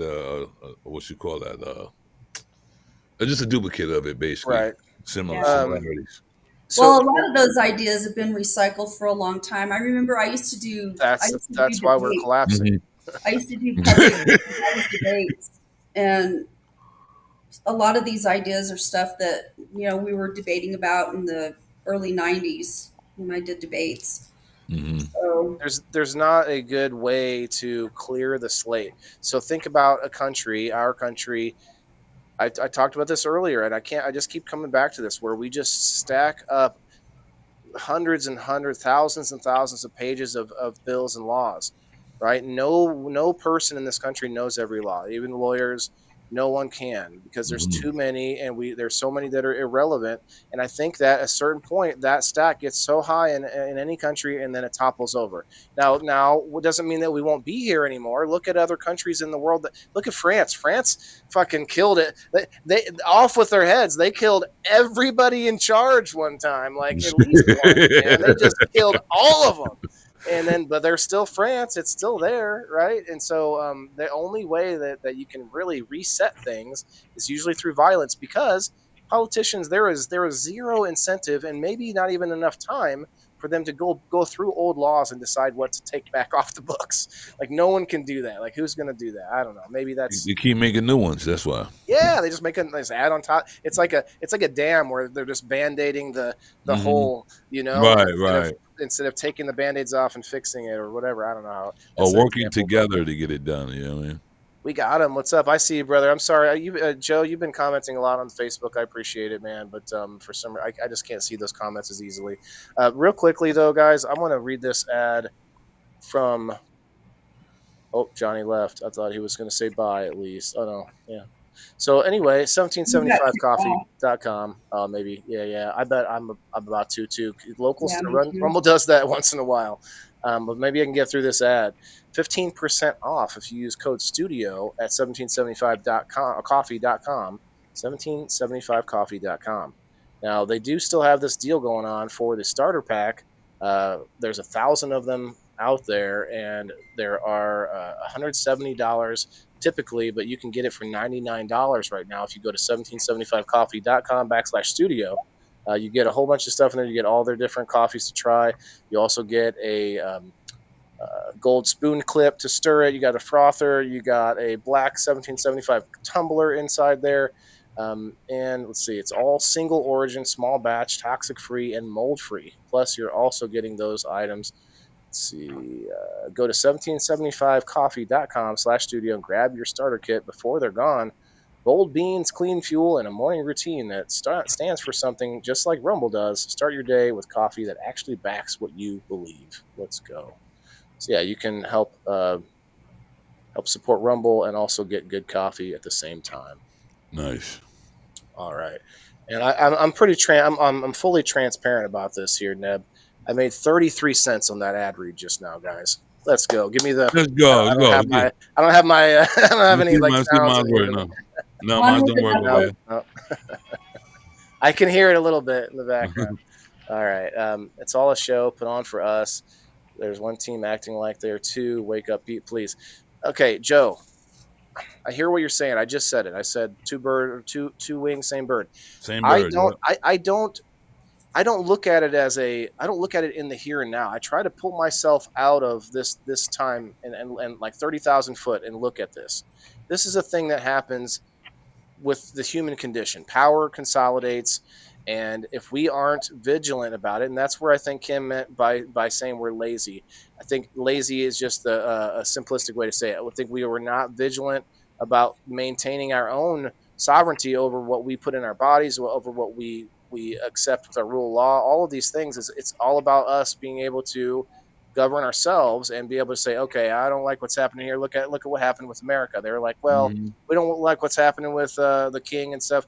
We're gonna head on over this way, right? And that's what people have done forever. They like look at how many different types of Christianity there are. Just look at that. Was there like 1,000, 2,000 or something? I don't know. I don't know what the number is. It's probably a few hundred, but the point is, like, over time, people get different views and they decide to spread out, and like it's almost like an amoeba spreading out. That's a big like organism that we do. But Joe, like, I just think it's something that we are living in right now, but it's not something unique to us. Like, I think it's just something that happens in the world. It's going to be really weird when there are less and less countries. Like, we're kind of stuck right now. What is there, like 200 countries in the world or more? We're stuck in this weird position where nobody wants to give up any ground unless there's like a war, like Russia or something trying to take ground. But nobody says, hey, I want to become part of your country. Like, it's not. You would think it would start to happen faster. All the little countries would be like, pick a big country and be part of that. Like when Trump was talking about buying Greenland, that's kind of a joke, but it actually could happen. Somebody was talking about that. I don't know. It was a joke. I think he meant that. It might happen, but you know what? Trump's not a good jokester. Well, actually, he's quite a comedian from a lot of people's perspective. Right, but on that, a lot of people take him too literal is the problem. But I think, but that wasn't necessarily a good or bad thing. I just think it's interesting that the U.S. hasn't tried to acquire land more often than it has. I think part of it is the gridlock that it causes with our political system, and neither side want to afford whatever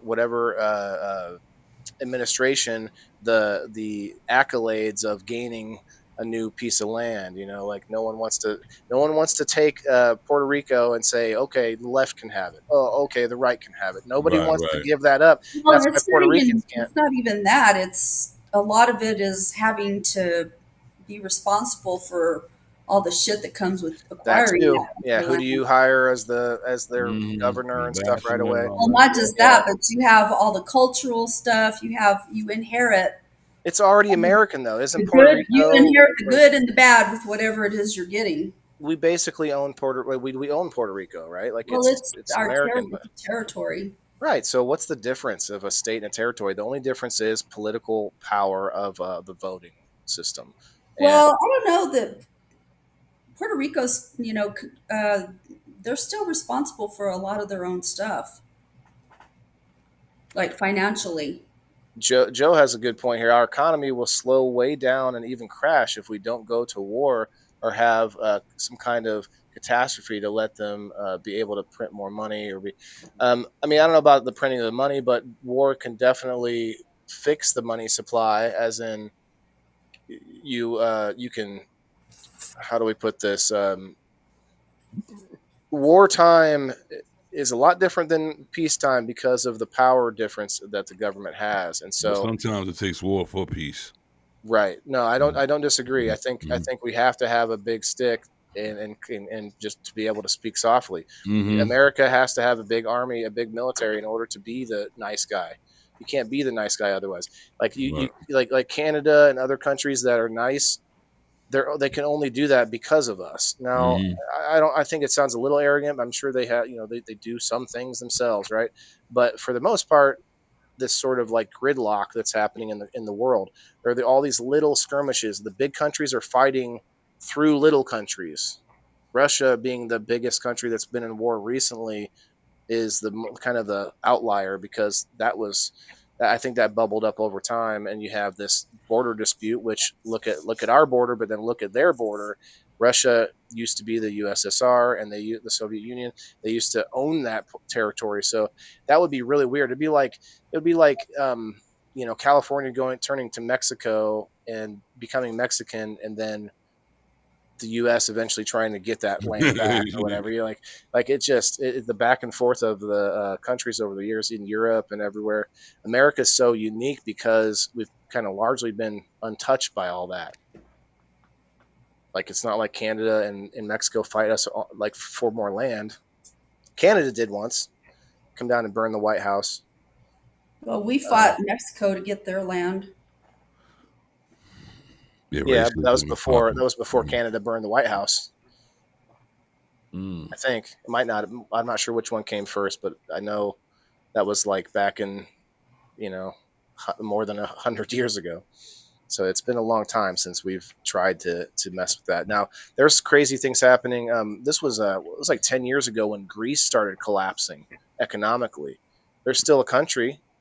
Like what is that? What did it even mean that they collapsed? I don't know.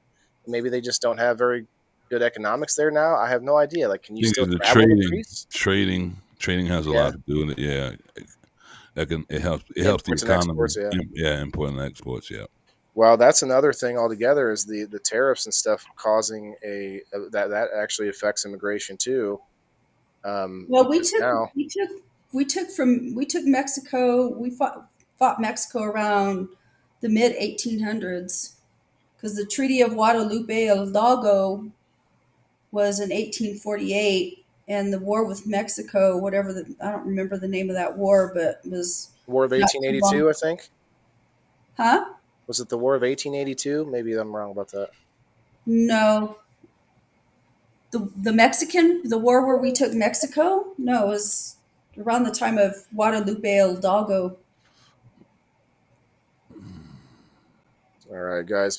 Joe, I think you're the only one I needed to add to the. Well, no, I got to add.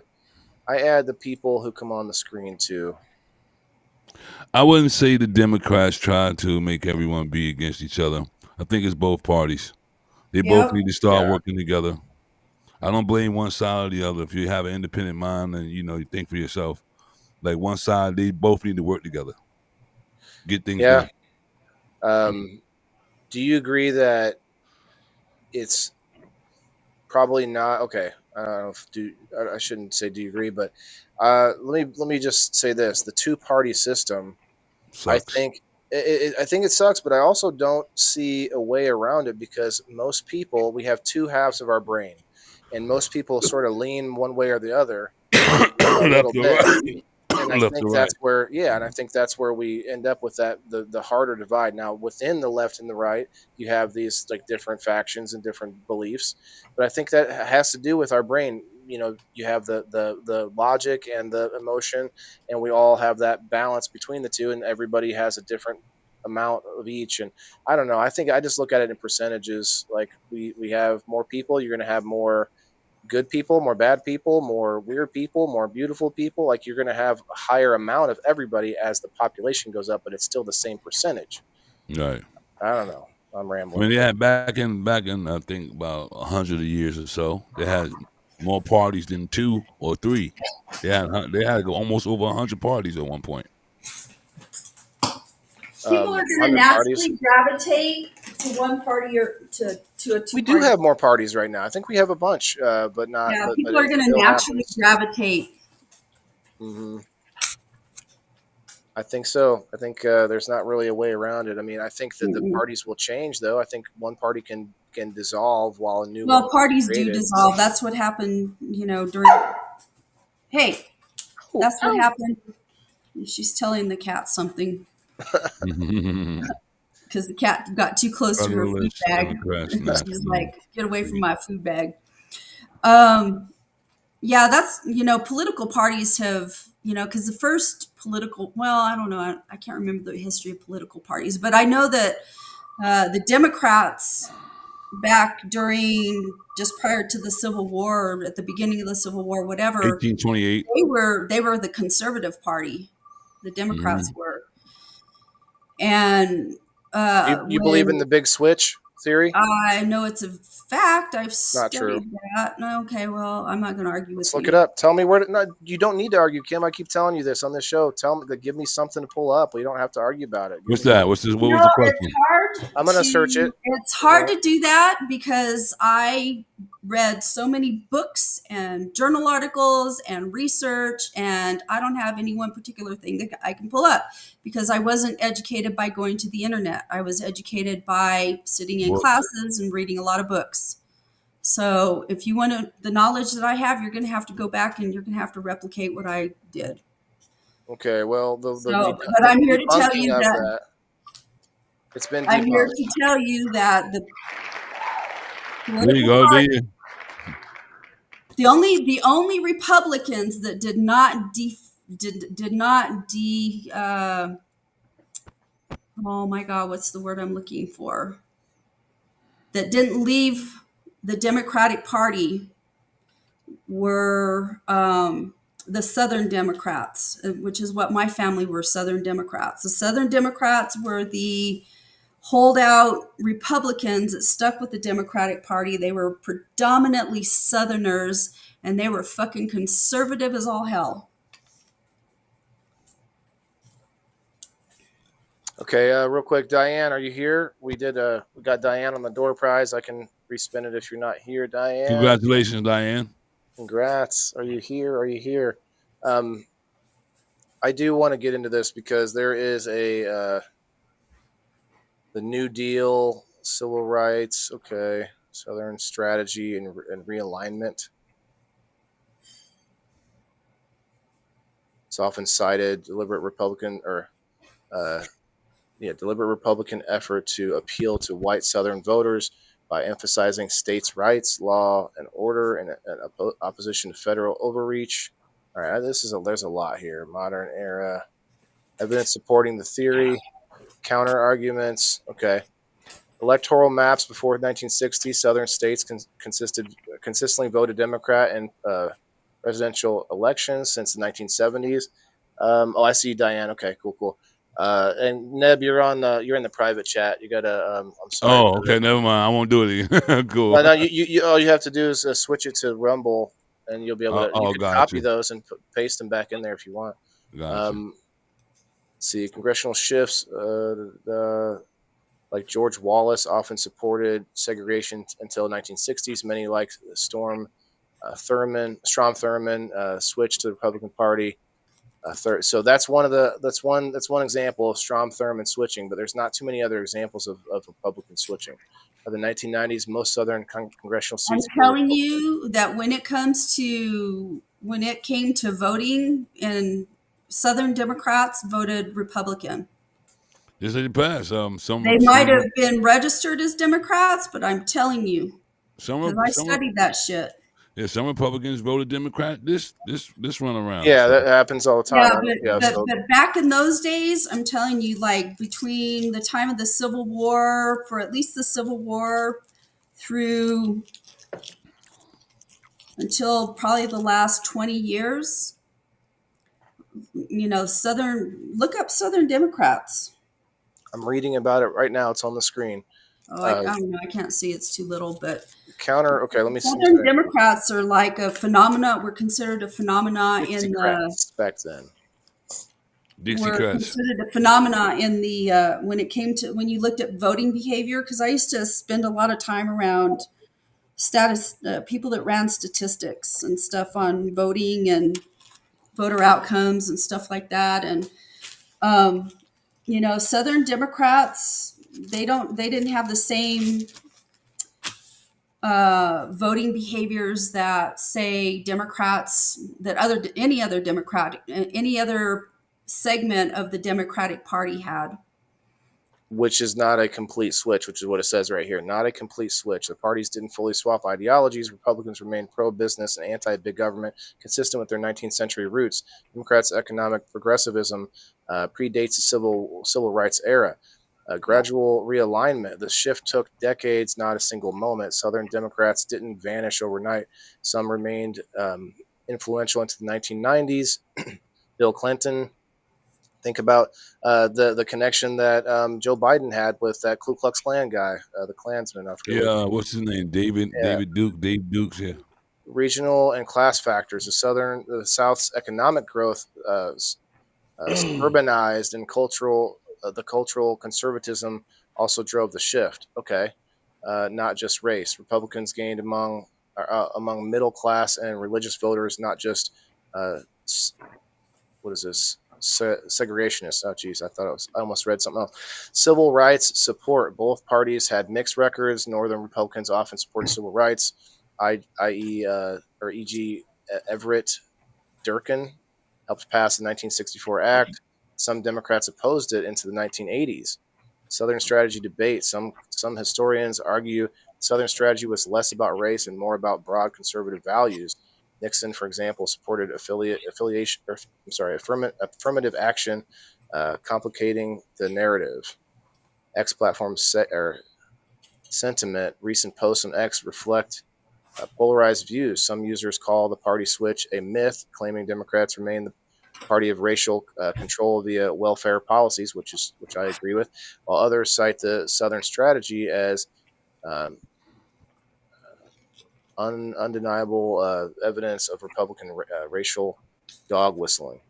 These posts often lack nuance, reflecting partisan talking points. Yeah. Mm-hmm. So it's hard to say. I think maybe we're both right. Like it wasn't like all of a sudden, hey, right. together with my buddies and we're all going to switch. I think there was a bunch of factors. The industrialization of the South was probably a huge factor in that. Cities getting bigger and that's funny because cities are the opposite now. Cities are more democratic strongholds, which is crazy. But I think some of that is because of how many people are together, and you have this sort of mob rule going on with cities. But there's also people with moderate mindsets. So they can be a Republican, but then like, the Democrat did say something slick, so I'm going to go ahead and vote for that, but I'm not going to vote. We used to be a lot closer, right? Right. You started seeing the Southern Democrats move away from the Democratic Party around the time that the Tea Party started formulating. And I don't know exactly when that was. That's in the 90s, right? That's when... Well, that's when you really started hearing about it. I suspect that the Tea Party kind of... Been around? I think that there was like some underpinnings of it, because they're uber conservative. The Tea Party. And Rand Paul and them. I just thought Rand Paul and them started that. I'm sorry. Yeah, maybe. I don't know. It's kind of a grassroots movement. I don't think there was anybody specifically behind it. There were people that were specifically behind it, but they were more. It wasn't political people so much. It was more event coordinators, maybe, if that's what you. No, it wasn't They event weren't- coordinators. they weren't It in was charge or anything. religious. It was the ultra conservatives started. People that were Evangelicals, especially yeah. the evangelicals. So I'm confused with it was kind of a grassroots kind faith of a faith within politics. They They're kind of they all feign faith, don't they, Neb? They get up there, they do their They talk speech. faith, but they don't take care of their brother. Yeah, Yeah, it's crazy. they do the big speech and they say, "Oh, thank God," and they It's do all the a power. prayer, and yeah. It's all a consolidation of power, just like the Catholic Church. The evangelical Christians, to me, are just like the Catholic Church, except they're just a different branch of Christianity. Mm. Yeah, and that boggles my mind about how it's almost like the religion is a inevitability of human existence, but yet we have like not if you don't just look at Christianity, you look at all religions. There's thousands, like it just doesn't stop. Like I never thought, oh, that one's the right one. Let me just pick this one. Like, But then you know? go to that one, and that one tells you to not like the other one. Mhm. And it breeds That's prejudice. when you go back to Yeah. Jesus. It's Yeah. like, what did Jesus teach? Like, if you're going to be a Christian, you have to follow the teachings of Jesus. And if Right. you're not following the teachings of Jesus, there's something wrong with your theology. It's not Christian. I kind of have my He was a own Democrat. connection. He Have my was a own sort of Democrat. yeah, maybe. Well, or at least a A liberal minded more person, liberal-minded person, yeah. as we think of like the. But then when they created the liberal world or liberal economic order, they started bastardizing the word. Mhm. But when we think of like Jesus, there was a collection of pages out of the Bible that were just direct quotes from Jesus, and they turned that into a book. It was like 5 pages, and then that was I don't know if I want to say secret religion, but a bunch of the founding fathers were actually involved in this. I don't think it was Quakerism. There's something else. I have to look it up to find out the name. But they literally had this sort of private club or private thinking that their belief was that God is the mechanism that started all of this. But since God is omnipotent, omniscient, he knows all and is all powerful. He They doesn't were have to deists. stick around. Well, they thought he didn't have to stick around here. They thought God is like he knows what's all. He already knows the whole story. Right. So why would he be here? They think that he's off, maybe building another another universe somewhere else. And I don't know what all their other beliefs were, but it's just an interesting story. A lot of the founding They fathers, believe that. Well, hold They on. were- They believe that Jesus was a real person, and they believe that he was very wise. They didn't necessarily believe he was the Son of God, but that's why they took his direct quotes and put him in their own separate book, because they thought what he had to say was really important, whether you thought he was God or not. Here's the question. What person walked behind God or Jesus to write down every word they said? Right. Well, Jesus had real people walking around, so there could be some real quotes from Jesus. Mhm. I can't say whether. Right. Nobody can. But God for sure. Somebody said I just heard a good argument about this yesterday. I forget who was talking about it. I forget some show, but he said my mother's really religious, and he's like, Mom, like, so if you believe humans. You went mute. You muted. his beard died. Oh, that's what Remember it was. I thought you had a tie on your beard.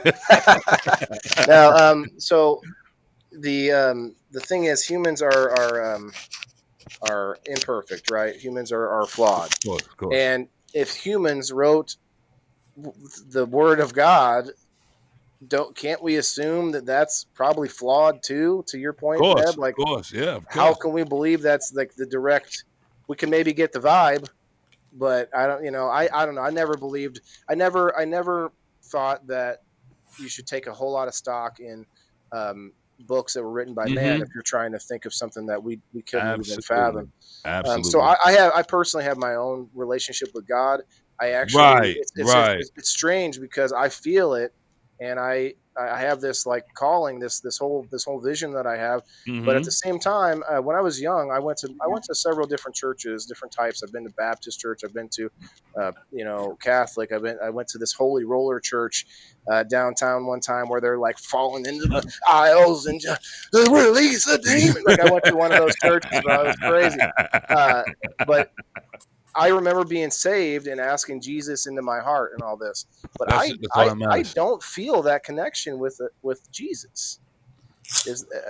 I look at it. I look at them as parents watching us from a far away. Do good, you get good. You know, like you put here, take care of man, do what you got to do for a man, and look out for your brother, man, and do good and get good. And I believe that's what it should be, but people That's weird. some other way. That's weird. I said, can you hear me? Yeah, I can hear you. I said, I don't believe I have it doesn't feel. You have no connection. You lost connection. It was like, watch what you say. Watch what you say, there, buddy. I got to get a clip of that, man. That's clip worthy right there. Holy cow! I mean, and while we're at it, I guess we'll take a second. I was just offered another quick read here, but yeah, it was intense. It's a perfect time for an ad read for Rumble Premium. Let's go to rumble.com /premium/studio to get $10 off an annual subscription.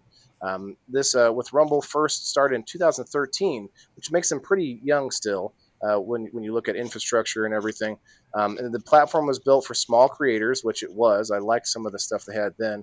It's gotten better, but I wish they would bring that back to the random video finder in the like daily video thing. You guys might not remember this, but it was a cool thing back then. They didn't censor or they didn't have bias. They were fair and treated all creators equally. No one thought platforms would be censored politically, censoring conversations or opinions on COVID, but they did. Facebook admitted that it fell to pressures from Biden-Harris administration. I saw that Joe Rogan episode. Rumble did not. They held the line. They are attacked daily for giving us a voice to talk to you. They are attacked in corporate media. They are attacked by governments like France. They are attacked from brand advertisers who refuse to work with them, by like some of these guys with the poison foods we were talking about. Corporate America is fighting to remove speech. Rumble's fighting to keep it. Rumble won't survive with brand advertisers. They don't get much of it. Watching our show on Rumble is the most that they can ask from you. But if you really believe in this fight and if you have the means, one major way you can help Rumble survive is by joining Rumble Premium. You get a little fancy badge in the chat. You get that verification. Plus, you get a whole bunch of exclusive content. For example, I have to do at least 5 hours a month of Rumble Premium exclusive content. And that goes for all creators in the creator program and all the really big guys on Rumble, all the biggest platforms on Rumble. They all do their own Rumble exclusive content. So you join the one time and you get a bunch of extra content from all these different people, including myself. Like I said, if you have the means and believe in the cause, now is the time to join Rumble Premium. If you don't have the means, we are just as happy if you watch us on Rumble. Go to rumble.com /premium and use code studio. Let's go. Let's go. Cool. I didn't expect to get that this time. Cool. Another 38 cents. Let's go. All right. Anyway, speaking of let's go, it's about that time anyway, but we can keep going for a little bit if you guys have anything else. It's a contentious subject, and I think sometimes people oversimplify it like that. Like let me poke holes in a right-wing argument here where people say, well, what do you mean we can't have border walls? You got a fence around your house, right? And I think it makes sense, but it's very simplistic in saying that. Like a country there's a big difference between a country and your lawn, your home. And so I feel like that's a little bit too simplistic to say that. But it is really funny when Democrats who call for this bitch about the wall, and then they what was it, Nancy Pelosi, where somebody trucked a bunch of migrants onto her lawn to go camp out, and of course she had them removed. And it's like, well, hold on, like they just crossed your border into your lawn. So there is an argument there, but I think it's almost like tongue in cheek. It's almost like just to be a smart ass to say that kind of argument. I mean, obviously, you got to have walls in order to keep someone out of wherever it is that you want them to stay out of. But it's Like almost at home, for impossible. instance. You think Yeah, that, I mean, you think that keeps them out? a lot of them. No, It's I a don't. deterrent. It doesn't keep any single one out. You think? I'm not going to say it doesn't keep any single What's one the number out, then, Kim? but They they have aren't. they've done these numbers. They've crunched the numbers, and they can tell you that a lot of immigration slows down if they can't get through the wide open sections. There's tunnels. They There's other ways. find different. Yeah, they have tunnels. In fact, like a year Well, ago, that's not a reason not to do it. That's like a saying, year "Oh, ago my kid's going to or eat a bad. year and a half Let him eat ago, bad." I don't know when it was. It's been the last couple of years. They found a tunnel that went from somewhere in Juarez under the river and into El Paso. I believe it, but that's not a reason to not And they attempt it. dig tunnels all the time over there on the border in Arizona. So it's like you're not going to stop immigration. You know, That's it's not like the point. You can stop a lot of it. Canada's doing good. Yeah, they don't mind. They're sending all their fentanyl down here to us. well, yeah, and Uh, that's the thing. You know, they pick on these poor Mexicans, but like there's all kinds of crazy shit that comes over the Canadian border, and it's wide Yes, open. and visas from Right. all over. People fly No, here, you got they stay, fucking and Chinese coming in from Canada, big time. Yeah, but nobody's Gavin going Newsom. to Canada though. Gavin Newsom has walls around his house, but his state is a sanctuary state. It's funny. Yeah, I mean, I think you're always going to have people trying to get in places that they shouldn't. That's just a person thing. We Well, like and they're going to find a way around it. I'm telling you, they're either going to dig. so it's futile. Don't not enforce Go ahead, laws. complete I'm the not wall. saying that, but there's Complete it. there's just this over reliance. There's this false sense of security that if we put a wall up, that it's it's going to solve everything, and I it's think not. I think people want to see not. something. They just want to see something being Yeah, done. I say You go know? ahead, put the wall up and watch. It's still gonna happen. Okay, you know what? And I'd be fine They with did that. I'd be that, fine. right? It's a common thing to hear of people getting busted with these semi trucks that have migrants in them that are coming Kids over the and stuff, border yeah, with yeah. semi trucks. In Yeah, fact, but some we of that had is us not enforcing those checks and the no, vehicles. they're enforcing those checks. Well, how are they not finding a truck full of people? What do you mean? How they're letting it go through somehow? They're So not they're letting paying it go through. They're But no, whining. I'm some get telling away. you. Some get away. Some get away. They ain't catching No, them. they just busted. If you let me talk, they just busted this week. They found a truck that had like a false bottom in it that was full of a bunch of migrants. They're wily, like I'm telling you. Okay, let me just push back then And because if they don't come technology over can in fix that. semi trucks or some kind of a vehicle, they're going to cross through the deserts. They've caught them climbing the walls. They dig under them. Freaking come through the air around the ocean. There it goes. I'm just You trying to know? get my camera. We're going to No, build a wall in the ocean to keep them out. good. Well, Seawall. have fun with that. Okay, but that's not the point. The wall is just the quickest way to say increased border security, because the wall, the some of the wall that they were talking about, I don't know, if this happens or not, but a lot of people are talking about a wall that can be patrolled with people on it and more technology, drones. You got infrared to search trucks. Like there's more technology that can be They used have for this. that technology. You don't need But a they're not using it, Tim. They're not, or Kim. They're not allowing our people to do this. Like the Biden administration went down there and broke open part of the wall. Like I remember this story where he ordered someone to, like, it was a government official, federal, to contradict the Texas officials who were putting up fencing, and they went in with a bulldozer and broke down a piece of the fence. Now, you tell me what sense that makes. What kind of fence was it? What does it matter? They're stopping. Well, it their- does matter, because if it's the razor wire that they were putting up and it was causing people to die, then yeah, it's a humanitarian issue. Yeah, The razor wire was the cause, or was it the person? I don't know. I had to don't. That's climb why I'm over the saying, razor wire. what kind of a fence or wall was it? Well, that's like saying an electric fence here, which is around a lot of farms and stuff, is could kill somebody. Like, should they be made not to? Like, I don't know. That's a defensive. I don't know, wall. but I know because I know that I remember reading some stuff about some of that, and I don't know. I didn't really pay that close of attention. I saw a video back in the back. But then I where just it's like, remember like there were people that were like getting killed, and there was Yeah, no the way to razor like, wire. rescue them. Mhm. because these people they're not going to be deterred by a fucking wall or by razor wire or whatever. These are people that are coming through the fucking deserts, dude. Yeah, after Hot, that razor no wire, water, it still no was light. coming. Shit, they're still coming. Yeah, it's still coming. Yeah, that's what I'm saying. You Go ahead and know? build the wall. Go ahead, just get it over with, build it up, and they get through. They get through. You know, we take that precaution. But I but agree. whatever it was more of a humanitarian kind of thing. If it's what I'm thinking, it was a humanitarian thing because Oh yeah, razor. Yeah, that was ridiculous. Well, Baby was getting caught in that.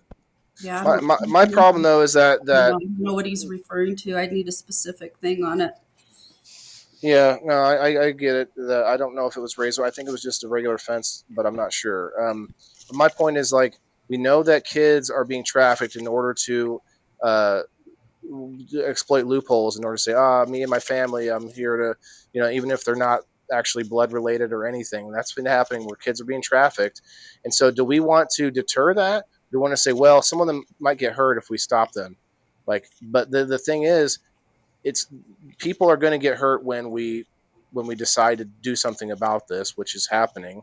And I think that it will deter more people from coming. To your point, Well, Neb, if they find out, they're not being let in anymore. Biden's not inviting us over there anymore. Trump's going to crack down on us. Damn, I can't talk. Like hearing that ripple back to these other countries, like they'll be like, I'm not going there. That crazy man, the crazy orange man's going to take me out. Like, I think that is a deterrent. That is a deterrent. Saying that it's not going to stop it is fine, but if it stops a whole bunch of it, look, there's videos all the time of people like just big lines of people walking through the desert across our borders. If we could at least start there, Neb might be right. Look, maybe build the wall and it doesn't even work. I think a lot give of it to us anyway. I think those big people that were walking here were not the normal immigrants. Those are people that were here coyotes and asylum. Coyotes are paid people to do that were coming through from like south of Mexico, like down in that peninsula. What do you call that piece of land that? Is it the Panama? No, it's not the Panama Canal. It's that piece of land between Mexico and South America. It's got a particular geographical name, and I can't think of it. But there's a bunch of little countries down there, like Guatemala, Honduras, Belize. There's a bunch of them. Panama's down there. No, Brazil's in South America. It's that little narrow. You're saying right, touching that space. Yeah, there's a bunch of countries, and that's where these people. That and Venezuelans were coming over. Now, Venezuela those people were coming here because of political unrest. Well, they found that 150 different countries are coming here, Kim, not just Southern, Latin American countries. It's like China, Africa. There's a lot of. Did you see where they're talking about doing something about keeping the Chinese from buying any more or having farmland here? Yes, I read about it. I did. We went over that on the show yesterday. That's right. Thank God those fuckers don't have any business. Yeah, they saturated the market out here as far as growing cannabis. They came out here in Oklahoma and went crazy. They was buying people's farms from them, just to get mass production. Yeah, so that's why they shut down giving out the license for them. They did the moratorium. Is that why? I didn't Yeah, there's too many immigrants Asians was coming over here and buying up, taking mom and pop farms that was growing cannabis and buying them up and then making a big factory and stuff out of it when they didn't really have the license. They bought the license from the farmers. Yeah, that's crazy. Mm-hmm. Yeah, I didn't know that. I just knew that they slammed the door on things in Oklahoma. I've just this last year has been, I started building my house about this time last year, so my life has been. I can imagine. Well, not only that, but I had a surgery. I had 2 surgeries last year, and I bought the house and moved, and then I switched jobs in January. I went from high school to middle school teaching. It was a big shift. I went from teaching less stressed to middle school, and then I went from teaching social studies to English language arts. So it's just, I've had a lot of stuff just in survival mode. So a lot of things have fallen to the wayside. I haven't really paid attention because I just don't Understood. have the brain power for it. But You burnt out. yeah, well, not so much Not burnt out. burnt out, but you're just like overly overwhelmed, a little bit Yeah, overwhelmed, right? overwhelmed. Yeah, I've been treading water. It's been a lot. So this says the primary countries of origin from unauthorized immigrants in the United States as of 2022. Yeah, I mean, a majority, I guess, do come from Central America. Central America, yeah. But then you have like China, 210,000 people in 2022. India, 220,000 people. These are just guesses. I mean, they can't Right. know for sure. The Philippines, Colombia, Brazil, Venezuela, China, India, and I'm sure there's some from the Middle East, but these are just the top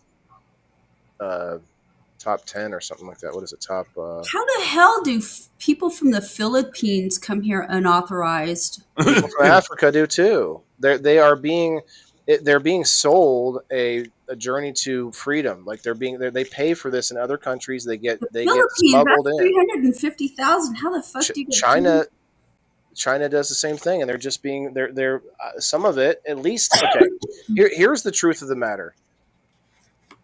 At least some we can't. I can't give. There's no direct number, but there's at least some people coming here illegally in order to do us harm. There are some people that come here illegally in order to find a better life, Yeah. and everybody wants to point to one or the other and say that's all it is, or that's all it is. And here's another truth of the matter: the country. And I kind of started alluding to this earlier, but the country is better when it looks for the world's best and brightest to bring here. Regardless. That's like right. Yeah, but recruiting, who right? Like a determines team what the recruiting. best and the brightest are? I mean, Our government, whether no. that's good or bad, I'm not What saying. are the best? But how do you determine the best and the brightest? I say the most disciplined would be China. Yeah, I but would I say think we look for people that Chinese. have extensive like knowledge in different areas. Right. There are parameters for it, Kim. I don't know. Like all you have to do is educate them. That's not telling you who the best and the brightest is. That's No. I don't know. I don't Okay, agree with maybe that it's different idea. wording. Maybe there's different terminology because we're looking. Well, for that people comes are out of established. Talented. Trump's mouth.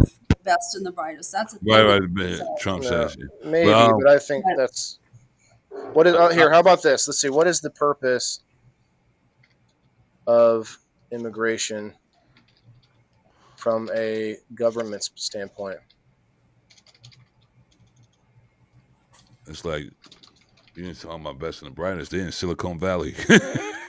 Right, but that's what they look for. They look for best and the doctors brightest and at people what, that too, though? Like, Right. look at Hitler. They took after the war. They took a bunch of German scientists back to America to work on the Manhattan Project and all this and that. Maybe it wasn't the Manhattan. Maybe anyway. They brought a bunch of German scientists back here that were like nuclear specialists and all this stuff. Einstein. Okay, Mhm. so economic growth and labor market needs. So they aren't looking at let's be nice to people and let them come here. They're looking at do we need more people to fill jobs or whatever. And I don't love the idea that we promote immigration over us having more children because to Kim's point, our way of life and our culture is going to die if we don't have what's the word? You have to have like more than 2 kids per couple in order for us to increase our population. Yeah, see, Right. in China they're shutting that down. You can't have really. I read this years ago. They're gonna start like you can't have too many children out there.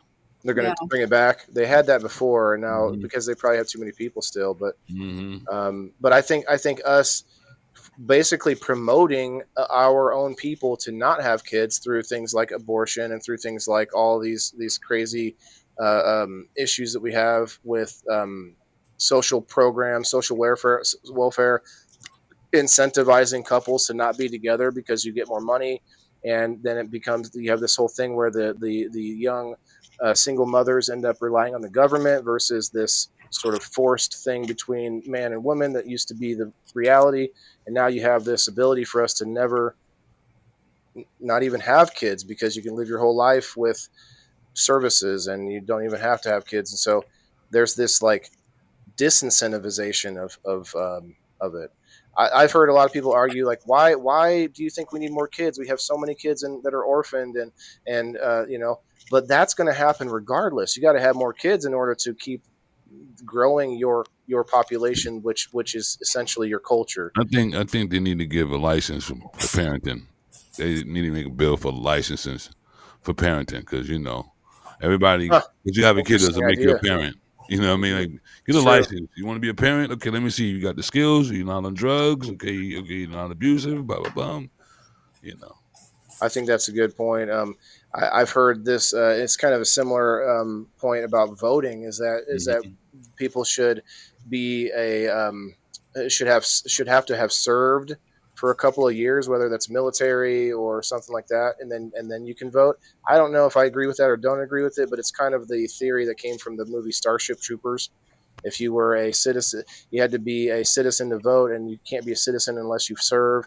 And everybody else can just live there anyway, but they're just not able to vote, which is an interesting sort of different concept to things. That's true. All right, guys, we can wind it down, but I don't know how to.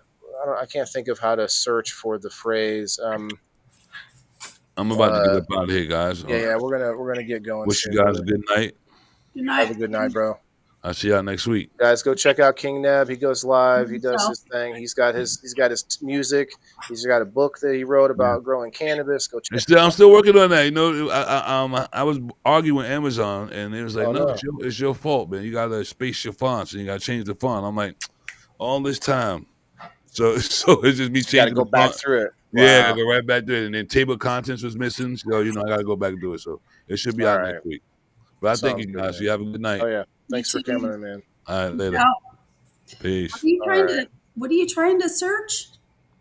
I wanted to find out if there was parameters that they look at for candidate for like the whole term best and brightest. That might be from Trump only, but I don't think that's a Trumpian belief. I believe that is a general idea of immigration, is that we incentivize people to come here that do maybe not every okay, let me back up. Maybe it's not that we wanted every immigrant coming here to be some like doctor or whatever, but we did set up incentivization in order to try and get people that have high skilled labor, right? That's what we call it.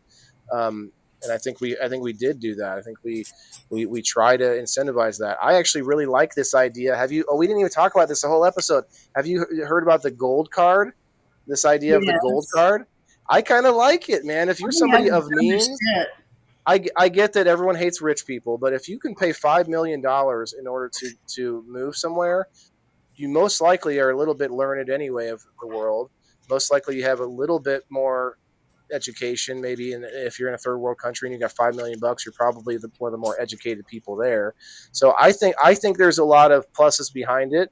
It does sound a little bit like, oh, we just want awesome rich people here, but rich people, let's just say it, pay more taxes than anyone else. Everybody at the lower end, you might pay your taxes, but we get more services back than what we pay in, and that's true. I used to get Link, but now I'm on disability. But that is a thing I earned from the VA, from the military. So it's a little bit different than a typical regular disability, which is more or less living off the government. But I still look at it very similarly. Like, yes, I get this check. If I didn't get the check, I'd have to go work somewhere at a more like bigger business or whatever. But that is, I don't know, that is why I think we need more people that have means versus influxes of people that really aren't going to be able to take care of themselves, and they need our services. Like, look at what happened with some of this mass immigration, where they were all asylum seekers, and they started sending them to hotels everywhere. There was this whole story right at the same time that hurricane happened in North Carolina, and FEMA was offering them $750 if they can get to the website and actually sign up for it and actually get accepted. At that same time, there was a story of hotels being filled up in New York City, where they were giving illegal migrants hotel rooms for weeks, like just paying for them from the government, which was thousands and thousands of dollars per room. And which is just that contrast at the same time happening was just ridiculous. I think that is what people are sick of. If you see, if we could see our country doing well, inflation down, maybe our debt going down, maybe like unemployment down, all these like metrics that make it seem like we're doing really, really well. I think Americans would be all for helping out more people in the world. Hey, we're doing great. Let's help them out. But while we see ourselves getting like drugged down and destroyed, we're supposed to be feeling so empathetic to people in other countries, and it's like that's making people like I think there's a segment of any particular population in any country, anywhere, of people that are anti-immigrant. Like they don't care. Like, yeah, but that's a you know what I natural mean? thing. The other, right? The Yeah. different person, different than Well, me. it's competition for resources is what it Yeah, is. So that's true. I did a quick Google search and I asked, what are the requirements for immigrating to the United States? And I got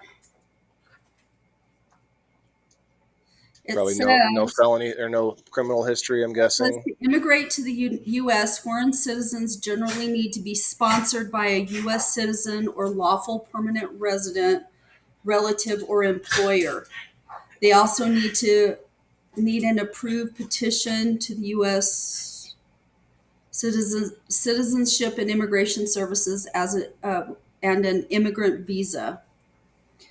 Eligibility requirements vary based on the type of visa and the immigration category, but generally include demonstrating a qualifying relationship, meeting financial requirements, and undergoing background checks. So I remember when I was in California, I had a lot of friends that were from the Philippines that were immigrants, and it costs tens of thousands of dollars to immigrate here. It's very expensive, and it's not a quick process. There's like a lot of interviews, and I don't know, and they're not ongoing kind of interviews that you go through. Hey, you guys, stop. What do you think of the green card for marriage thing that's been a trope ever since I was a kid? Like there's Oh movies yeah, about it and stuff. Like love me a long time and I'll marry you, and you get your green card, and then they divorce them right after, and it's just like a messy thing. yeah. Well, that Or is the mail order brides from Russia, mail yeah, order brides. That's a thing. yeah. It's like anything to get around the system. So, but the people from the Philippines that were coming here, the ones that I knew anyway, they were coming over. Their sponsors were employers, so they were sponsored Yeah, by whoever it is, whoever it is. H1 visa or whatever. Isn't that the one that Elon Musk was having a big stink about? I don't know. I haven't They were really trying paid to end attention it. to that. Yeah, because he has a lot of immigrants working for him through that visa program, and they were threatening it. So that's when him and Trump started having a fight.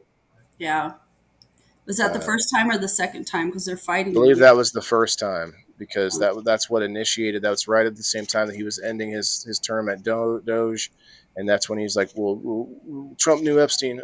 It's like we all seen the picture way before that, so he wasn't saying anything new, and Yeah, he but I was bet just you he's got information. I would bet, who Elon. yeah. I don't know. I feel like there's I'd a be lot of willing to people. bet my bottom dollar that he's knows some things. Well, yeah, I mean, he's got to know. He's got to know a lot of things, being in some of the industries he's in. I mean, Yeah, I don't my mean guess just is like knowledge, but he probably got dirt on Trumpy. maybe. But for a guy that's got like 13 kids and however many ex-wives, like I don't know that he's the role model for It doesn't matter. Just because what's a person's moral. not a role model for morality doesn't mean that they don't have some dirt on you. Well, yeah, that's how the government works right now. They all have dirt on each other, and that's why no one whistleblowes. This crazy. That's how Nancy Pelosi gets to make so much money on insider trading, because what did the government, or what the founding fathers say? Once the government figures out that they can vote their own pay raises, Yeah. it's all over with. Like, yeah, there's anyway, yeah. Yeah, but there's certain, they're not looking for. There's nothing in here about best and the brightest, and they're not going to do that because that's a discriminatory practice. Because it's hard to benchmark who the best and the brightest is. Yeah, but there's nothing saying we can't discriminate against who we let on our team, like let in our country. Like there's like we should be discriminating on that. Yeah. To, Well, to I your think point earlier, we should be. I think there should be stringent rules against people immigrating here that come from ideologies that are extremely opposing to us. Which I don't need to name them. We all probably know the biggest one. And it's not that I hate those people. It's just that they are so diametrically opposed to us that it's literally like salt or vinegar and what's the phrase, vinegar and water or something. Um, Two oil and things that water. oil and water, oil and vinegar, oil and Oil vinegar. and Maybe. water. There's a vinegar phrase. Oil and water don't mix because All put right. oil and water and what happens? It sits there. Yeah, they separate. So, Yeah. but yeah, I mean, I don't know. I think there's room for us on the planet, but I just don't see us, because somebody brought it up earlier. I think Diane, look at the enclaves in Minnesota and such. Like there are these sort of whole other countries being formed where they have different laws there. That's always been that way though, because like look at these big cities where you had mass immigration, like Chicago and New York and whatever. You have these ethnic neighborhoods, and Little that's China, little yeah, Mexico. and people do that because they're comfortable amongst each other. They have cultural similarities, and it's more comforting to them when they move to a strange place. You know, But I think over generations, not only does our culture change anyway naturally, just like the younger generation wants to do something different than the older generation, but then we have this intermingling. And yes, I don't think that we're actually the melting pot that we used to think we were. But at the same time, though, it does kind of over time, we do kind of melt together because we have a lot of intermixing of races. We have lots of interracial marriages and kids. And I had this thought a long time ago that I thought, well, why don't we just all intermixing breed with each other enough that we come out all looking about the same? And I think that's impossible. But because there was a thing called Pangea. Remember how all the continents were together, and there was supposedly all the people at that time. I don't remember where I heard this, but supposedly they all looked about the same. Like they all had the similar tone and all that.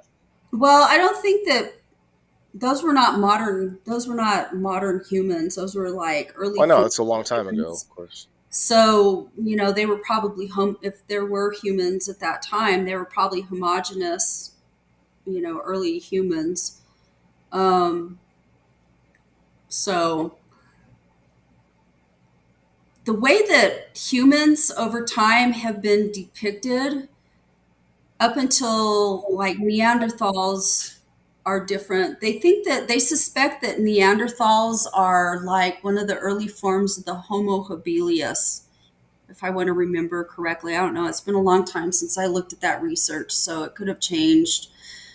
But you have these different periods of humans, and it's not that they so much changed how they looked so much. Well, the continents spread apart, and I think that geographically you're going to end up with Yeah, different but you skin. said they were still looked the same, but what differentiated most of these early humans was their ability, their how they adapted is how they're split apart. Like there's certain ancient humans that were like Homo habilis, I think is called that because he's like that's one of the earliest humans that like had tools that they could, I don't know, there were certain things that he was able to build, or that particular sect of humans The was. Stone Age, the It's not going wheel. to be until you get to the Homo sapiens, to the modern humans, which is where they believe we are derived from, um, that you start seeing a lot of genetic leaps. They say I just watched some Rogan with a guy that I forget the expert's name, but he's talking mushrooms and how that's one of the theories. The stoned ape theory is that some of them found they'd go out to these pastures with where animals would be shitting.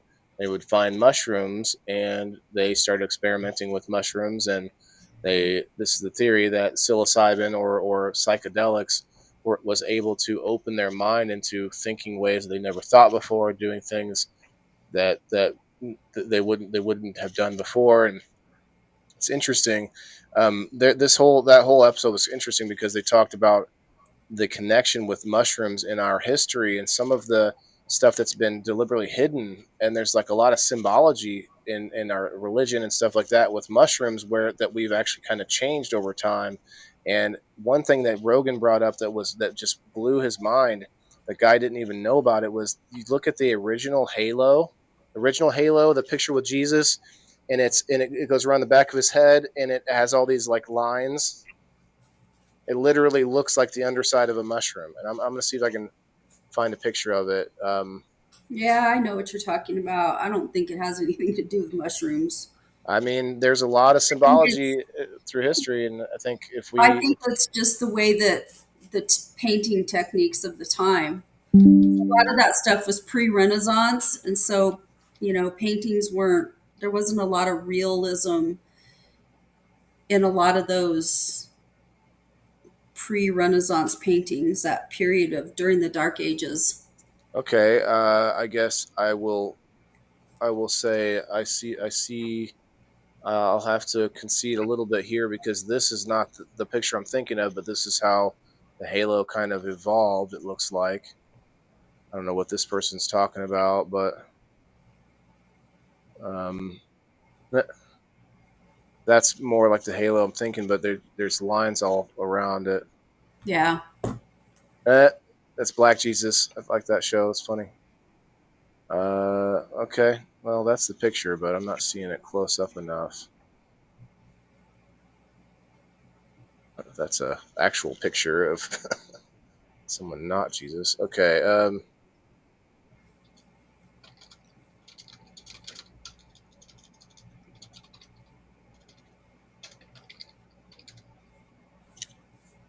I don't think it has anything to do with mushrooms. So I think they went over several things that like had some symbology that they maybe was like named something else, but then if you look at it, it looks just like a mushroom.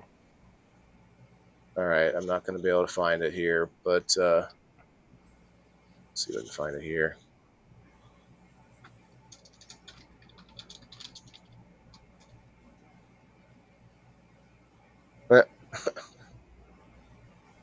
Yeah, I mean, you could look at it as like rays of light too, but they lined up quite a compelling bit of evidence about mushrooms being more prevalent in our history than what we believe. Yeah, I'm sure mushrooms have been utilized for a long time. I mean, a lot of herbal stuff, like, back before the Renaissance, and probably, yeah, before the Renaissance, probably during the Dark Ages when, religion was such a big thing. Like, a lot of people were, like Joan of Arc, and no, there was a lot of people that were considered heretics, because they, they used stuff that would be considered witchcraft. And I could see where, using mushrooms probably could be that, especially hallucinogenic ones. There was evidence, I remember like 30 years ago, probably at least 25, 30 years ago, like in the early 2000, late 90s to the like 2005 timeframe, there used to be shows on Discovery Channel that talked about historical kinds of stuff. And there have been periods in history where they suspected that ergo poisoning caused people to kind of like go crazy. And a lot of those people were put to death because they thought that they had become possessed and stuff like that. So I'm sure that there's probably, an interesting lot of stuff related to all of that, especially with the advent of Christianity, because, before Christianity came along, most people were pagans, and, they worshiped more than one deity or deity form, and people used a lot of, Multi-theism. yeah, multi-theism. But they, there was a lot of like things that they practiced that would have been considered sorcery. Hmm. So, like using herbal stuff or casting spells or, whatever you want to call it. Or So, even using ancient technology from before their time, they'd be yeah, looked at as. So there's interpretation now that people think that some of what we heard of in those times was really what the remnants of leftover technology. Have you heard any of this, Kim? Like the Ark of the Covenant and the Holy Grail. These things have other meanings than what we think they were religiously. They could have been technology that was left over, like the Ark of the Covenant. There's these stories or the pictures, a lot of the depictions of the people, whoever was the one like using it, they'd have to wear this vest made of all these jewels, and that vest was actually able to protect them from electrical shock, because it was said to be basically a lightning strike in a box. And that could have just been technology that was passed down from the previous people. That it could be. I, there's a I lot have of a hard time with that kind of stuff because to my knowledge, they that's what don't it kind of have looks like. possession of the Ark of the Covenant. It's just something that, you can There's a read lot of about in the pictures of it, though. There's a lot of pictures Bible. of it, or Get out. depictions of it. I wouldn't say not Yeah, pictures of it, but but I don't know. Like you guys were talking earlier there's one today. kind of. Too many man-made people have had their fingers in the pie when it comes to writing the Bible. So I'm skeptical. Like I don't disbelieve things, but that's one of those. The Ark of the Covenant and Noah's Ark and all of that stuff are stories, and maybe they had truth to them at one point in time, but until Well, I okay, can, until it just somebody can find them and study that shit, like, you there can make up. is proof with the pyramids and with some of the megalithic structures we found. There's pictures that you can look at where you can actually see when more modern people came in and took over the structure, because the craftsmanship changes drastically. Yeah, Like like the pyramids themselves, we believe are much older than Egyptologists like to say they are. Um, and so I don't know if I could find a good picture of it for you. Like there's examples of where you can see the blocks from like before are all perfect, like much more machined, put together, kind of, and hermetically sealed even. And then you can see like above it where there's new, like sort of roughly made bricks that were put in on top, and there's a bunch of those, but I don't know if I can figure out where to search for it right like the second, but I know there was a bunch of examples. The well, pyramid that is one doesn't mean that example. Here you aliens go. came in and did it or anything. I No, I mean, think it was people. I think we've been around here a lot longer than what we think, and I think that we have done this before. I think we've been at this size or maybe something similar multiple times in our history. yeah, Um, and I think it would be kind of silly to think that we have been around for 200,000 years the way that our brain and skull structure is now, but but only for the last 7,000 years or so we've actually been able to write things down and stuff. I don't think that's just kind of. There's also evidence with things like Göbekli Tepe, which is in Turkey, and that is an entire city that was buried on purpose, and they can tell because of the way that the sediment is sitting there. I think geologists can tell, but they can tell that they think that the people of the city purposely buried it in order to make a time capsule, more or less, in order for us to see and they can date it back to, because it's such a clean. They buried it all at once, so there was nobody coming in later to like play with the bring in new material and like mess up the carbon dating, and they can carbon date it really accurately because of that, and it's over 11,000 years old. And so we know we've been here longer than we think. And humans have been, to bring it back to the topic, we've been immigrating all over the planet forever. Native Americans weren't even the first people here. We have evidence of pyramids in the U.S. all over, which are buried, and there's pyramids in the Amazon. Like, Yeah, but those came from native people. they're much older than that. We think the I'm Denisovans telling and the native people have probably been here longer than what they realize. Like, there's a lot of new evidence that's come out in the last 10 years about all of that stuff. Those estimates. yeah, but they also come out with new people like the Denisovans and it's another tribe, but they're just the people that did the traveling and then basically ended up becoming Native Americans. Well, the Native Americans, the vast majority of Native Americans came across the Bering Strait. Their ancestors did. Can you see this picture on the right, Kim? The bigger picture. You see Yeah, all one of the bunch of giant stuff. blocks, and then at the top it starts going into these like little, like basically handmade stone, like bricks. Like the people that put that stuff on the top are not the same people that started the bottom, and you can see that in a lot of places. But we've been here a lot longer than we think, and that's my opinion. Take it to the Yeah. bank.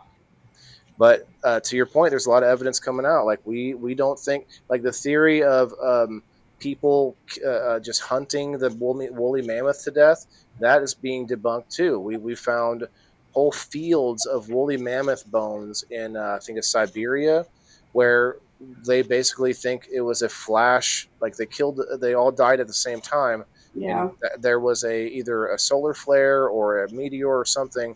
But at that time, the pyramids were in a rainforest, or a forest at least, and you had the river. Was it the Nile? I forget what river goes by the pyramids of Giza, but they found nuclear glass, which only happens from a certain degree of impact, which would be either a giant solar flare or an asteroid or something, a meteor. And so they think that's what blew off some of the stones from the pyramid and actually caused the top piece that we theorize is all gold. The what they call it, the main tip on the top. That's what they think that happened, and blew off a bunch of the stones, and then people that came in later picked them up and used them for different things. There's a lot of information coming out that's factual that they can actually track now, and I think we've been here before. It's for us to be like, well, should we or should we not have open borders and stuff like that? Over time, Well, the I fact don't see of the matter is that people migrate, and they migrate to survive, and that's a fact. Every human form, every animal form that's been on this planet has migrated. So migration is a natural thing, and I guarantee you that if I remember back, I agree. I used to watch those shows on Discovery, and I remember them talking about there's this caldera over in Wyoming, I think it is. It's under Yellowstone, and it's like a super caldera. And they were talking about how, because they keep track of shit, how I think it's volcanologists probably, but people are keeping track of it because this thing, like, it's expanding, it's like coming out. And, and this whole like documentary was talking about that and what would happen if that thing exploded. It would take out the western side of the United States. And that would immediately cause of whoever it is that survived, it would immediately cause mass migrations of people down into Mexico. So all the people that live here are going to be, trying to migrate the hell out of here. I mean, you're not wrong. So it's like migration is a natural thing. People do it. People are going to survive. That's how the species survives. It's either you're going to migrate to find your food, or you're going to migrate because something bad has happened, and you're trying Yeah, to. but I think the difference is now there's a lot less just open land for people to just roam around in. Well, yeah, now because we have modern governments And that governments, define political boundaries that say this is our sovereign land, and if you want to come here, you gotta, I don't see a way around it though, Kim, unless we had some kind of one world government that was controlling everything, which there could be right now behind the scenes or whatever. But unless it was definitive, but I think they wouldn't do that. Even the people in power wouldn't want to do that because they can use that. Just like in America, they use the left and right as a volley back and forth. They use it's intentional the way The they only can way do it. you're going to see a one world of government, in my opinion, is if something catastrophically happens that, Aliens or asteroids or whatever. yeah, I don't Yeah. believe in alien stuff, but I saw um, something recently, Kim, that and this makes sense. Maybe you'll agree.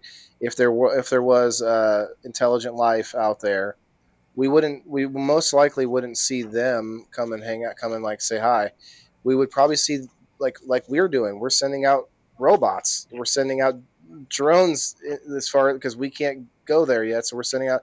So most likely we would end up receiving like a probe or like some kind of a unmanned thing from other. I don't know. That's just a theory because it's like if they're unless they're already that advanced and they just are leaving us alone because we're so crazy. I don't know.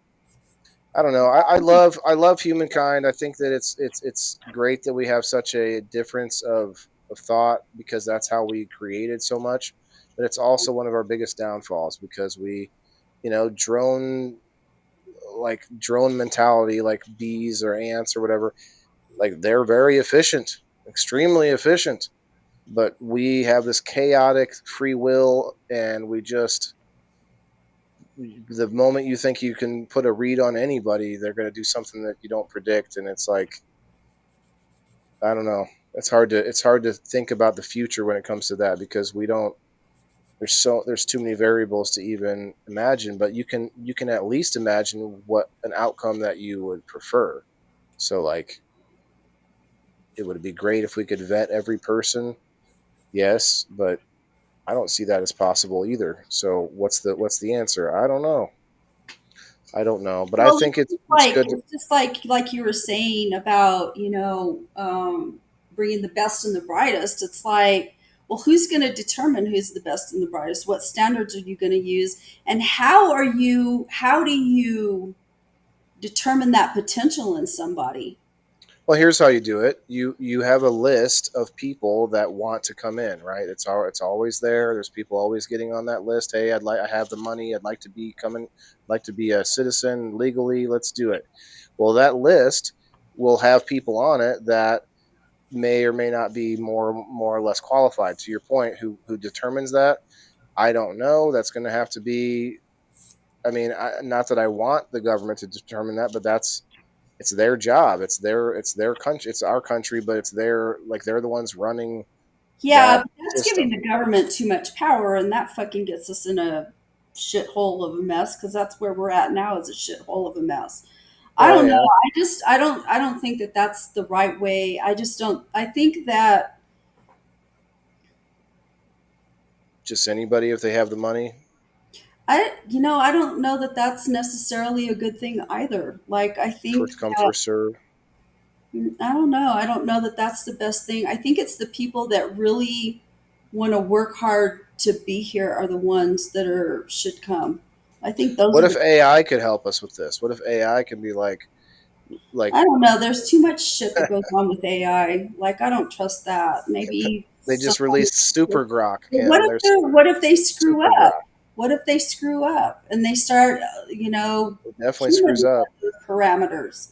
And what if it screws up and it's instead of I don't know, we get a bunch of serial killers over here? You know what I I mean, mean?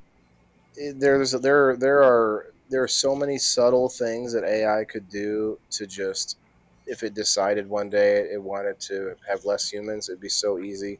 But most people think that it's going to look at us as insignificant at one point, at some point, like we're ants or something. Yeah. Because it may not necessarily want to walk around and occupy space like we do, or we want to like get more land or whatever.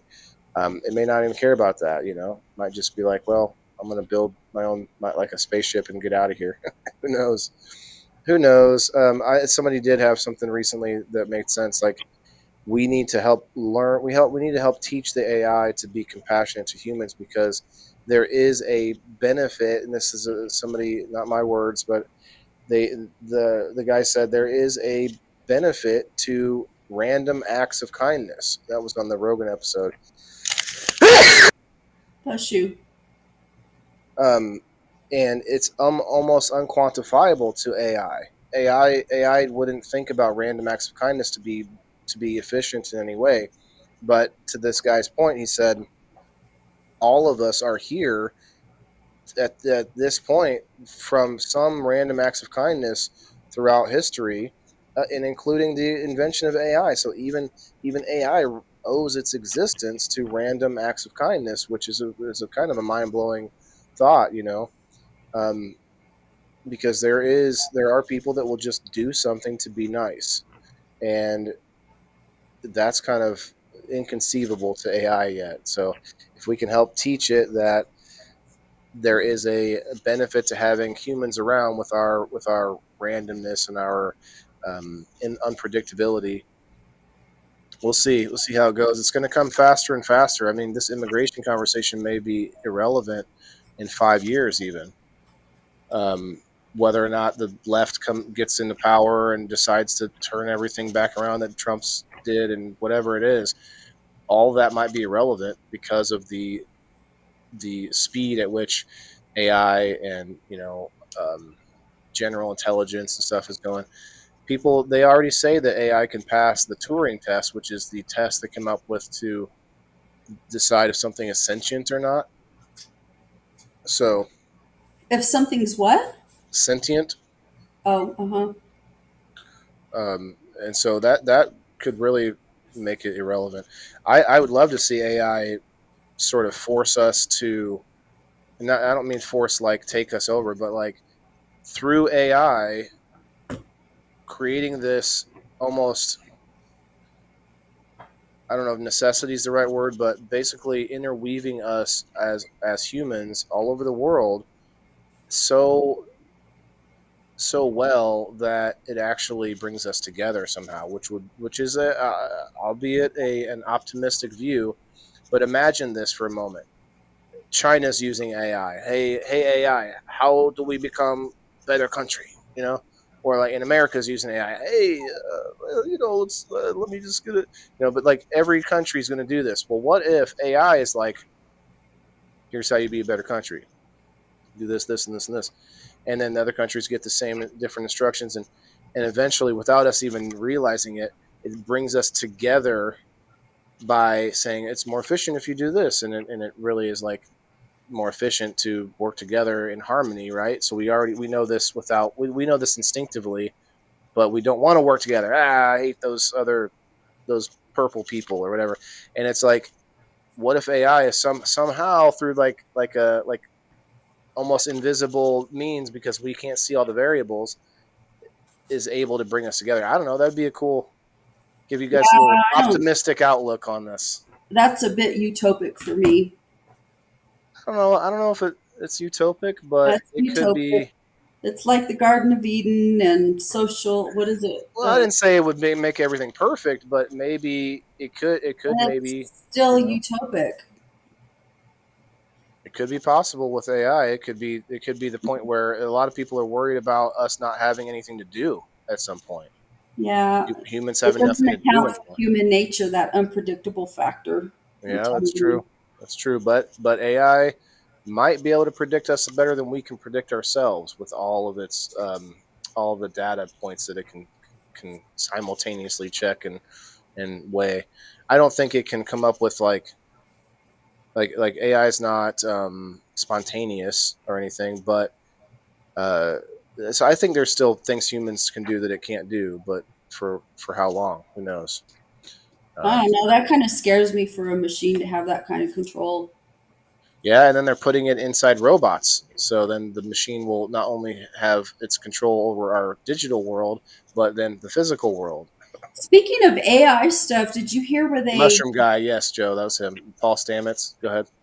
did you hear where somebody used AI to pretend like they were Marco Rubio and contacted a bunch of government officials and I stuff? did hear about that. Yep.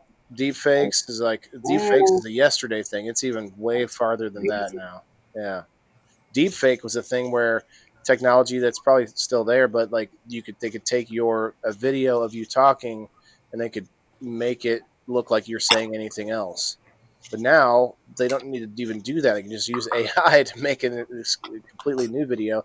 Somebody, Shane Briggs, shouts out Shane. He put out a post today that I guess YouTube is now has new parameters for its creator program monetization, where you cannot have full AI videos, and I don't know how much AI you can have in the video, but they're cracking down, and they has to be it also has to be original content, so that these people that are like just recycling other people's content all the time, they're trying to crack down on that kind of stuff because people are worried about AI taking over, whatever it is they can do on the internet, let alone real life jobs, which is a whole other issue. But so I think this whole question about who's going to pick our vegetables, like there's already drones planting trees and picking other things. Like even to your point, Kim, earlier, we create these big machines that can harvest certain crops like a lot at once, but there's going to be drones with like picker hands that can, like it'll be eventually just be AI doing it all. I don't know. I think humans can still do some things, like I said earlier, and I hope we can get the best end of this. But there's going to be some nuance, probably be good and bad. I'd love to see us be able to just do the things that humans like to do, and we should do, like be more fit and work with our hands more and stuff that we don't like we could do if we had the time to do it, if we didn't have to go to this 9 to 5 or whatever it is. Like it would be really cool if we were just left to be able to exercise and play sports and make art and have fun. Like that'd be crazy, wouldn't it? And then AI breaks down a few generations later, right, Kim? And then we don't know how to do anything. Yeah. It's all gone. I think part of happiness is being successful at stuff. And I wouldn't Yeah. want I wouldn't want the ability to be successful in doing my work to take away from that. I think what people need to do in order to be happy in their life is to follow things that they love to do. And I think a lot of people go into professions because of money or prestige or Stability. Yeah. reasons, and they're not doing it because they're happy. I mean, I can't imagine a whole lot of people, that make careers out of McDonald's being happy. Like it just, you know what I mean? But they get trapped in those lifestyles because, I don't know, a lot of reasons.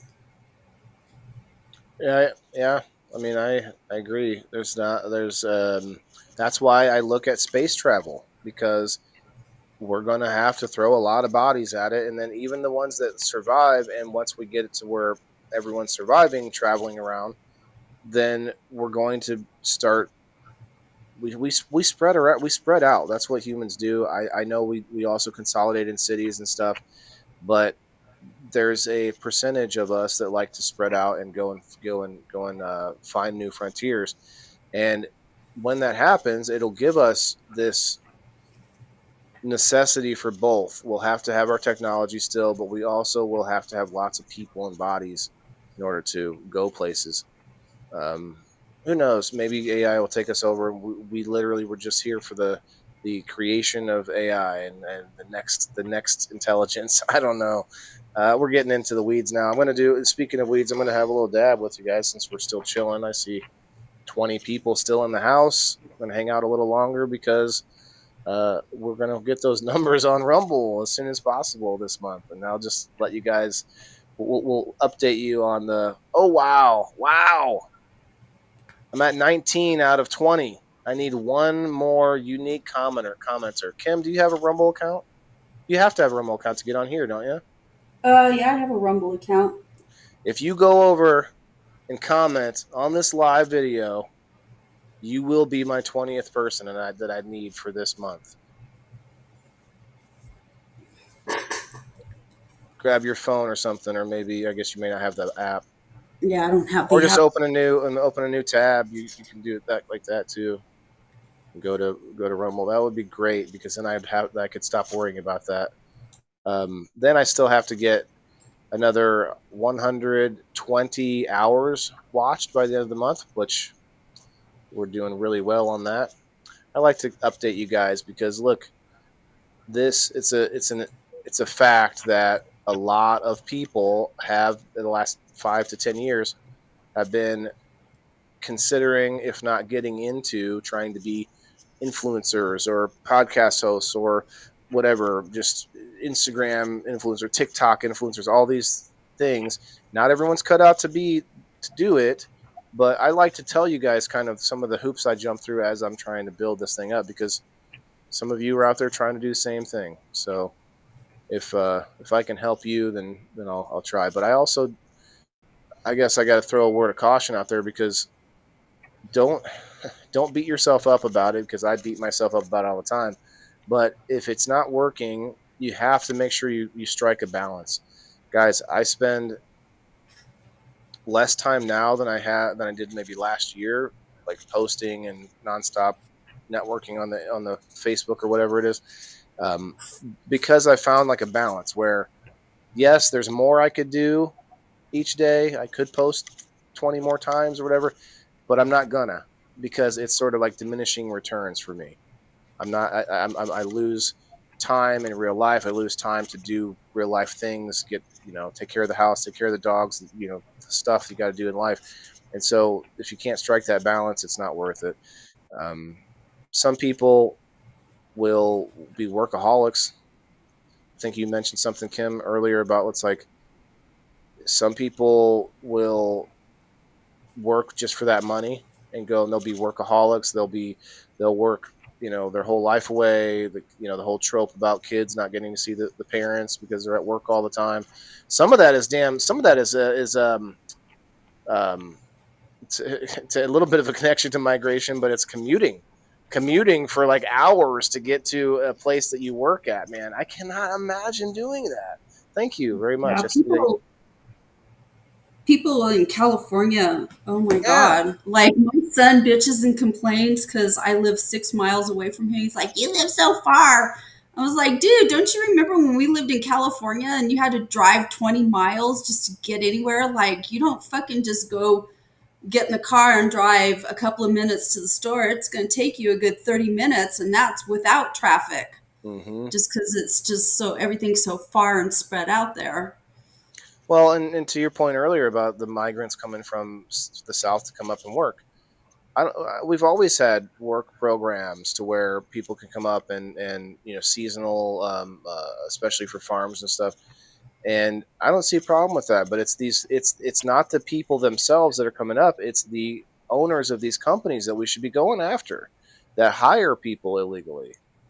You don't think it's wrong for them to basically get a bunch of slave labor from another country and secretly work them to the bone in order, because they, for one, won't complain. They won't be able to file for workman's comp. They can't sue the company for wrongful employment or taking their money or whatever. In order for that to stop, you're going to have to change industry standards, or go after the people hiring the company owners. Yeah, but it's an industry standard to pay those wages.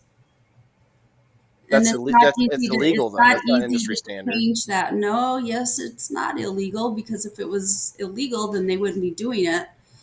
But If it wasn't illegal, Trump wouldn't say, "Oh, we're going to leave the farm workers alone." Like it's clearly an illegal thing. Well, what are you going to do with the farm workers that are here legally doing it? It's like they're going to pay They're people. being paid more. They cost more. Legal workers cost more than illegal workers. I don't know that that's true. I just explained it. A company that hires you legally has to have insurance for you, has to be liable for workman's comp, has to be liable for lawsuits if they mistreat you. That's a big savings to company like construction workers. That's why they take a lot of those guys working on construction sites are not making less money. I'm thinking of like farm workers and stuff like that. Like people that work construction, it's different. And I'm not as well versed in that because that's not an industry that I've really had like a lot Any of. legitimate job, Kim. Name any legitimate job in the U.S. that doesn't have some kind of liability for their Farm workers. employees. You're telling me if I work for a farm, if I go work for a farm, I won't have like Go be a picker. Go be one of those people that picks the fields. okay. They have and different standards. Did you know that farm? they can't sue the farmer if the farmer comes up and smacks them in the face. Like you're telling me there's no. What do you mean you don't know? That's like any. If I walk to your house right now, Kim, and smack you in the face, can you sue me? Yeah. Well, I can. If you're here illegally, are you going to sue me? If you're an illegal immigrant, and I come up and just punch you in the face, can you sue me? No, you're gonna say I'm just gonna not. That's an example of what I'm trying to say. These companies are liable for their employees. If you are employed at a company in the United States, there are workman's comp laws, there are labor laws. Those are real. If you're working as a contractor for a farm, there are contractor laws. So I'm just saying there is a money. So an illegal construction worker and a legal construction worker might make the same hourly amount, but the one who's there illegally will save the company more money because they don't have to pay for the insurance stuff. Now that's construction, like you said, it's a little different. Unemployment and all that. I detasseled at farms. Like if I was to get hurt or something, they would be liable. But if I was illegal, if I was there illegally, then I wouldn't say anything. So there's a lot of cost difference in the back end. Insurance alone is a big one. Yeah, unemployment insurance and what do you call it if you get hurt? Workman's comp, but not just that. The lawsuits. You can't sue the company if the company does something like keeps your paycheck or whatever it is. Like you can't sue. There's different laws that govern farm worker stuff. Like, did you know like kids can't work? There's child work laws. Child labor laws. Yeah, I was 16 when I was. Or no, I was 13 when I was detasseling. I also had a paper route at 13. See, that's one of the only industries in the United States where children can legally work. But I got a paycheck from the company. That's one of the only industries is farming.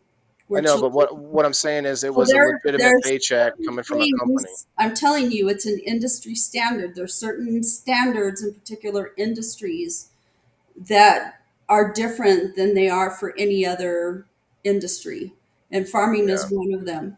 Well, people think the hourly doesn't apply. A lot of labor law stuff that doesn't apply in the farming industry, and I don't know what all it is because I don't really have like a lot of experience with that or a lot of knowledge, but I have enough knowledge that I know it's different. Yeah, I mean, I'm not going to argue about it. I don't know the difference, but I know that if you work for a company that pays you a paycheck, you're in the system, your social security number, you have. Yeah, but a lot of those jobs are paid cash. Yeah, if you're getting paid cash, you're not. Yeah, and even Americans do that. Look at deadbeat dads who don't want to pay child support. Like they're going to work under the table somewhere. Bartenders, people that there's a lot of people that will work under the table places, and that's not. We can't fix that. That's illegal. That's still illegal. Like if I was to go to that company and say, owner of this bar, you're fired, or you're going to jail because you have 8 people working here under the table. They're not Mexican. They're American. But that's still illegal, and that would deter other companies from hiring under the table if you started going after those people at the top. I'm just saying that's a deterrence. Focus. Yeah, they're not going to do it. I don't know. There's a lot of reasoning behind it. I've sat at cottage laws. Okay. Kayla says cottage laws. Not anyone. Not anymore. Cottage laws, labor laws are gone. Huh. Interesting. Let me look. Let me look at it over here on Grok. Go ahead, Kim. I've never heard of a cottage law. What's that? I've heard of it. I don't know. I can't give the exact. What is a cottage law? Hey, this cat is trying to open the door to my food closet. He opens doors, dude, because like I don't have like a round door handle. I have like it's like a handle that sticks out, and he jumps up and grabs at it until he opens the damn door. Oh, I knew this. Cottage law, also known as cottage food law, is in the state-specific regulation in the United States that allows individuals to produce and sell certain low-risk, non-potentially hazardous food in their home kitchens without requiring a commercial kitchen or extensive license. These laws aim to reduce barriers for small-scale entrepreneurs such as home baker or jam makers by providing legal loopholes to start food businesses with minimal regulatory oversight. Below is a concise overview of cottage laws and their purpose, key features, purpose. Okay, what did you mean by that there, Kayla? She said cottage laws and labor laws. There's no more. They're gone? You mean in your state? Because we definitely have labor laws.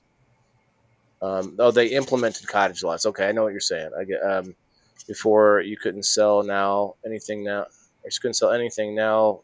They can in Montana. I got you. Raw milk, cheese, and dairy. Oh, okay. Yes, they can sell raw milk here in Georgia. So they are changing some of that. I think that's one of the stupidest things that the government wants to keep you from drinking raw milk. Remember that raid on that ranch? I think it was in Texas, where they raided this ranch of I believe they were somewhat religious. I don't know if they were AC. I can't remember the religion, but it was a group of people living on this ranch drinking raw milk, and they got raided by the feds because of the raw milk. And it's just insane. I remember that I don't story. think they got raided because of the raw milk. I bet you they were selling it. Maybe. Probably that's a health hazard. I guess, That's gonna but be a health hazard. I think store-bought milk is a health hazard. Oh, I agree with you on that. Like when I buy milk, like my son and daughter-in-law, they buy whatever. But like when my grandkids come over here, I buy hormone-free milk. I don't, you know.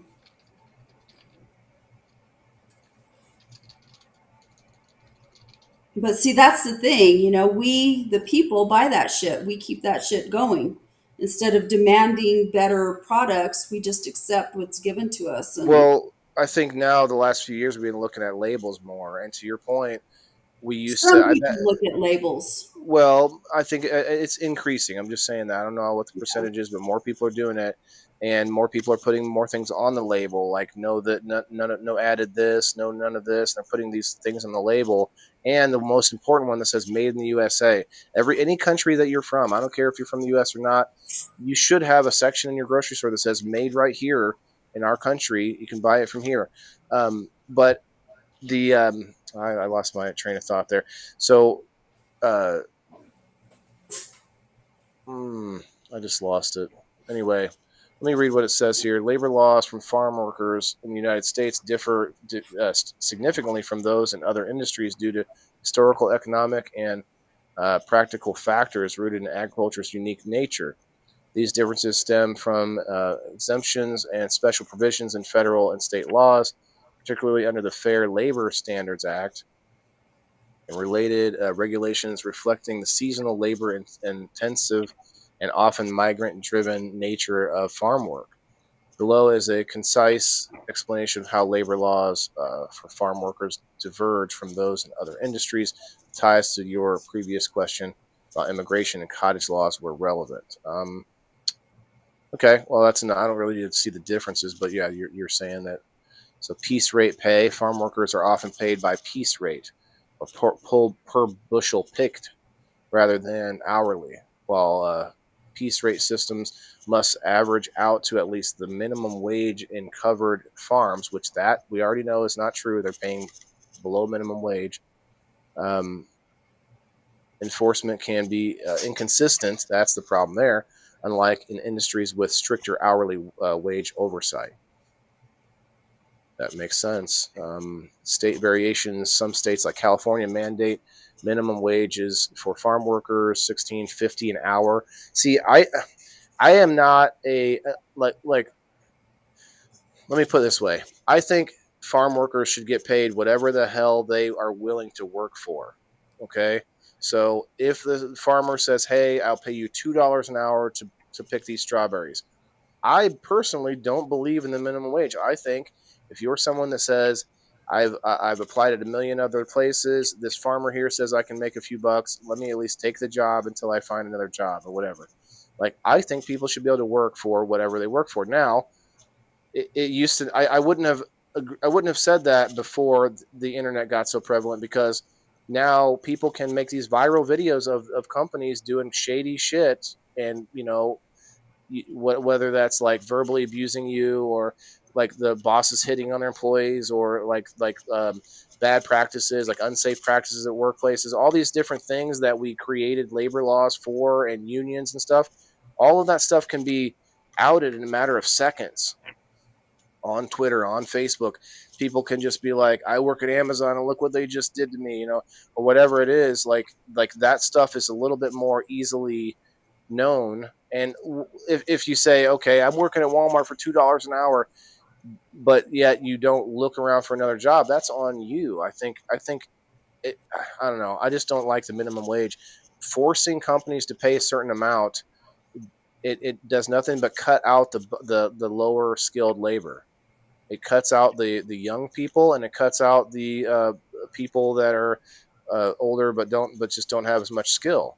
And that's why immigrants are able to take those jobs that, quote unquote, we won't do. And that's because they are forcing American companies, the legal ones, to pay a certain minimum wage, $16.50 an hour. That's crazy. I don't think I made $16.50 an hour at the last job I worked at. I think maybe it might have been $17 an hour, but I had a C license driving a delivery, like a big truck delivering plumbing equipment out to new job sites. Like, it wasn't just a beginner job, it wasn't an entry level job. And yeah, they just keep wanting to bump this minimum wage thing up. That's part of our problem. If so, Kim, a 16-year-old or 18-year-old, even, let's say, we'll make it legal age, an 18-year-old that wants to work for $2 an hour because he can't get a job elsewhere isn't allowed to, because the company has to pay him whatever it is, $15, $20 an hour. And so he doesn't get that job. Who gets the job?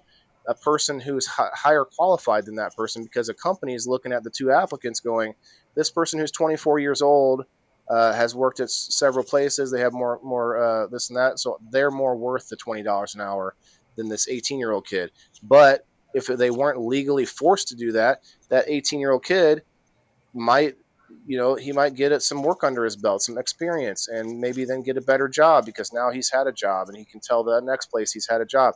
I hate the minimum wage thing. I think it's silly. And that's part of why we have to hire migrants under the table secretly for less money, to save that these companies are cutting corners where they can, legal or illegal. That's like, remember in the 80s, I know it's a separate topic, but for some reason it made me think of the pollution in the 80s, where we started seeing all these companies dumping pollution into the rivers and their waterways, right, Kim? They're dumping the stuff because it's cheaper for them. They're cutting cost. And even though they don't give a shit about the environment cost later on down the road, but that's how these companies do. And so if you don't crack down on the company and just crack down on the workers, necessarily a company that's doing all this shit. Like, you sit there and you say these companies, that's who's paying them. Corporations that are doing stuff like that. Most of the, like around here, we don't have huge corporations typically that are I don't care if it's a single guy or a corporation, whoever's in charge. Well, yeah, everybody they've got a bottom line, and everybody wants to make the biggest bang for their buck, and that's the nature of. But if they don't get, if they know that. But I disagree about the thing about minimum wage. Now, minimum wage is a mixed bag, in my opinion. All right. So I think that there needs to be a minimum wage because you're going to have employers that are going to try to suck the life out of you, and not pay you a fair, pay They you do it fair. anyway, but yeah, go ahead. Yeah, but it makes it a little more equitable. I don't But at think the so same because then they hire time, less people, Kim, don't they? Hire less people, then you end up being paid more money but having to work the job of two people, right? well, I don't know. Maybe in the short term, I don't know. Like I'd have to Okay, look at I'll the give you research that. on that. But so there's that side of it. The other side of it is that, my God, like a lot of people fucking start working at McDonald's and they never leave McDonald's. They never go to college. They never do anything to make their life better They because think they they're should be able to spoiled. live on that job. They're like that should be the enough money for the Exactly. whole And family and yeah, and exactly. And so it's stuff like that. It's these entry level jobs that people make a career out of, or they make a long term, stay with these kinds of jobs long term. I agree. I just, those are the kind of jobs that I have a hard time with paying minimum wage for. But Because that's the problem, Kim. We're pushing minimum wage up. Minimum wage is supposed to be for low skilled jobs. And when yeah, we're out there forcing it to go up, or we're making it go up to where those well, people at the because bottom there's aren't. that argument of making things a livable wage, and I want people to have a livable wage. What's a livable wage? I don't know. Exactly. It should be But whatever you're able to live on, and that's up to you. That's not up to anyone else. You know, well, I don't know. I don't agree with that. That's a little too capitalistic for me. there is no number though, Kim. That's the problem. That's That's a little utopian. too That's the capitalistic for me. a livable wage is utopian idea to give you to return your own medicine here. I don't think livable wage is a real thing. Like you can't. It's not Mm, quantifiable. well, It's not yeah, quantifiable. because you can't quantify it because they keep fucking raising things up and nobody can afford to live. Inflation and I mean It just somebody. it bumps everything up because when you raise the minimum wage, prices of everything go up. I'm getting ready to get a pay raise, a 3% pay raise, and I promise you that my insurance and everything else is going to go up because I'm getting a 3% pay raise. So it's like I So never come out ahead. hey, what's up, Twisted? All the way Twisted, a different. I don't think it's the same Twisted that we know, or the other Twisted. He has a good point here. Cost of, or well, I don't know if I necessarily agree, but it's a good point. Cost of pay should be equal to cost of living, and is not, and has not been for forever and ever. The problem is though, like it's hard to bring those two things up at the same time. Supply and demand isn't always it's not always equal on both sides, and I think have you guys heard of like a what is it the universal basic income? Rogan likes this. I don't necessarily like it. I don't think like we literally have signs that say don't feed the bears for a reason, and we've been doing this to ourselves too through social programs, through welfare. Slowly but surely, you get more dependent people. It's just a fact. Now it's hard to square that with the fact that we also have more people alive because we are able to support them in that way, right? So welfare has resulted in more people living because we can pay for them even though they're disabled. As to where before, like Wild West days, the person who's disabled enough is probably not going to survive, right? And so it's kind of a six one half dozen the other, or maybe a double edged sword is a better way to put it. Social safety network or social safety net is almost necessity, but it also creates this dependency. It's like we're damned if we do, we're damned if we don't. Yeah, well, I don't know. It's human nature, like if you make a person's life too easy, then, they're not going to get out there and they're going to become dependent on stuff, you know? And that raises depression too, because to what you said earlier, happiness comes from having a purpose, having Purpose, being something, you know. confident, you know, the Yeah, only like, way to build confidence is through a certain level of difficulty in life. yeah, having going through struggle and having that resilience and having Let's a call it a thing. productive struggle. Is Yeah, ultimately what we want to see in classrooms is a productive struggle a because lot of that's us how got. people Uh, learn. That's how you build confidence. If you I make it think too the hard, people aren't going to learn. They're just going to become bitter and unhappy and stuff like that. the industrial revolution, I think, caused a lot of this because we end up with people working in factories or desk jobs and stuff, and it's just not fulfilling. Like you're not really not really doing anything. You know, it's not that's not your career. It's just a job. And it used to be like what you do is what you do. I'm a blacksmith. That's my thing. I do it. You know. Cheers.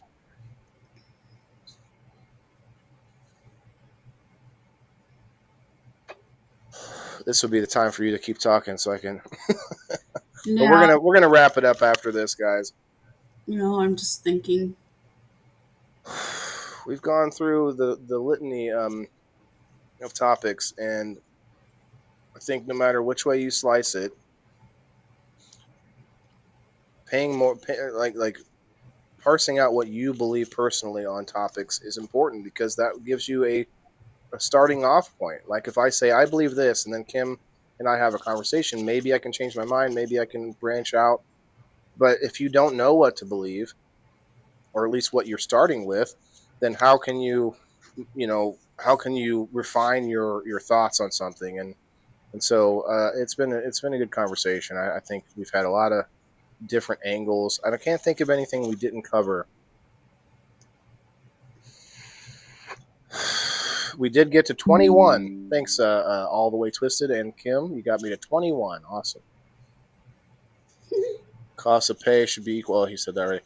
I don't know. I don't know how we determine cost of living because we know someone can live on much less than minimum wage. But does that mean that their quality of life is good? Probably not.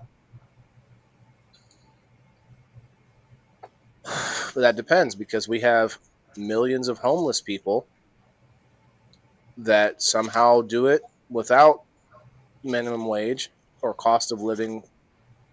So if we know people are in this country doing it, why do we think, oh, you can't live unless you get $16 an hour?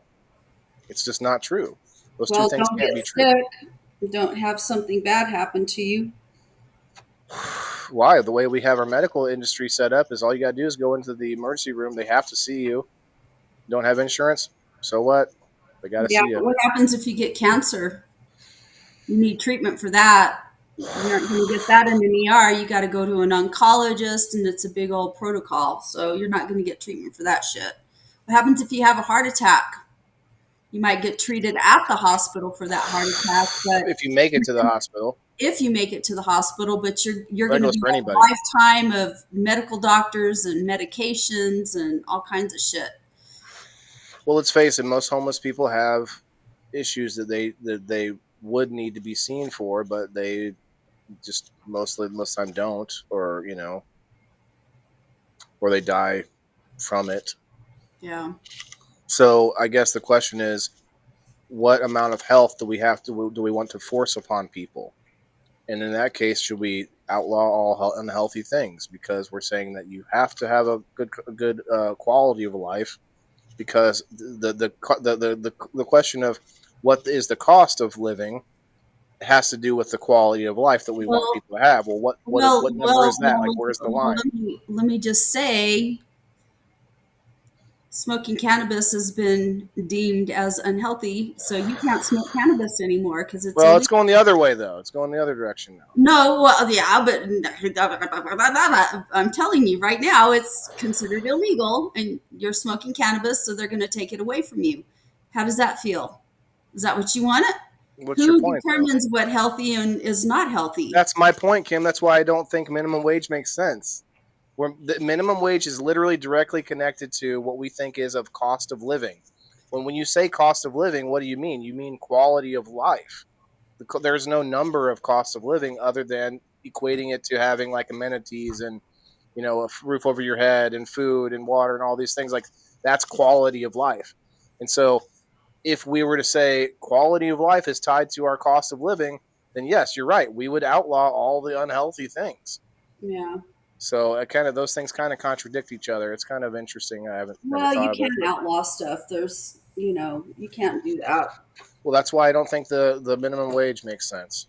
You shouldn't outlaw somebody working for less than whatever the arbitrary number is, because we've already like, there is no way to determine what the cost of living is. Well, no, the cost of living you can I determine. don't know. I just think that if you want a better standard of life, then you need to Yeah, but that's subjective. Better, you need you to know. do things to improve your ability to have a better standard of life. Like I could have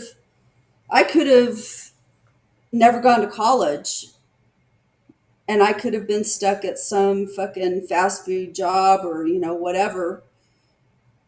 Something that you know, worked me To the bone. into making $30,000 a year for the rest of my life. But I went to college, and I make well above $30,000 a year. We'll just put it that way. So, we all make our choices, and I just think that it really bothers me that we pay, that. But at the same time, there are some people out there that that's the best that they're going to get. They're just not ever going to be able to. You have people that have learning disabilities or disabled people, whatever, that are just not ever going to be able to elevate themselves like that. That's So, why we shouldn't price them out of the market. yeah, I don't know. It's We pri- we're hard, pri- like and that's why we're stuck in the system that we're at, because it look at caters to that middle. It leaves room for everybody, or just about everybody. I think that if you look at what, like, fast food, for example, they're moving towards robotics, kiosks. Like, there's less and less Yeah, amount of because people. people started fucking demanding $20 an hour to work at That's McDonald's. And exactly it's my like, point. They think that's a living wage. Well, a living wage should have to do with the level of skill that you have in order to provide, you yeah, know. So it's hard, but anyway, let's get yeah. out of 'Cause, here.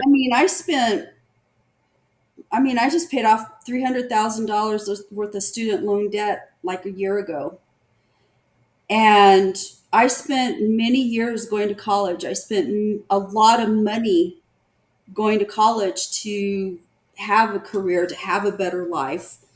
And it's like,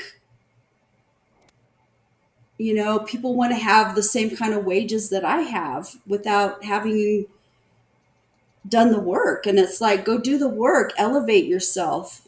If you want to make a better wage, elevate yourself. But at the That, same time, I know that there's people out there that just, that are not able to do that for legitimate reasons. So, but that's my point. Is those people will get turned down for a job if they're looking at two applicants, one able-bodied, one that maybe has a disability, and they they're can't not do that. supposed to, yes, but they may Discriminatory. not.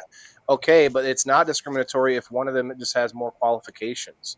If that person who's able-bodied has, like there's people who are overqualified now working for jobs because the company, they had whatever X amount of applicants.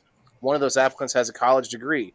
Well, you don't need a college degree to flip burgers, but hey, we're going to take that most qualified applicant, and that person ends up making, and college degree was neither here nor there. I just mean like somebody that has some obvious qualification that's higher than the other ones. That's going to price out those people at the bottom, because that person with those credentials would never have applied for that lower skilled job if it wasn't paying so much money.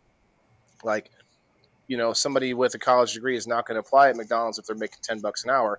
$20 an hour right out of college doesn't sound that bad, and so then you end up pricing out that lower skilled person.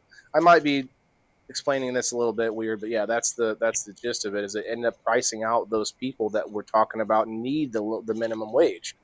So you're actually ending up hurting the people that you're trying to help, and then you're diluting the job market by only by having companies find ways to go work on skeleton work like with less people. I saw that in many jobs I worked at where they always want you. Their constant push is to push you to do more than one person's job so that they can save money somewhere. Anyway, let's get out of here, Kim. I appreciate the conversation. We've gone for a long time tonight, and that means it was something worth talking about.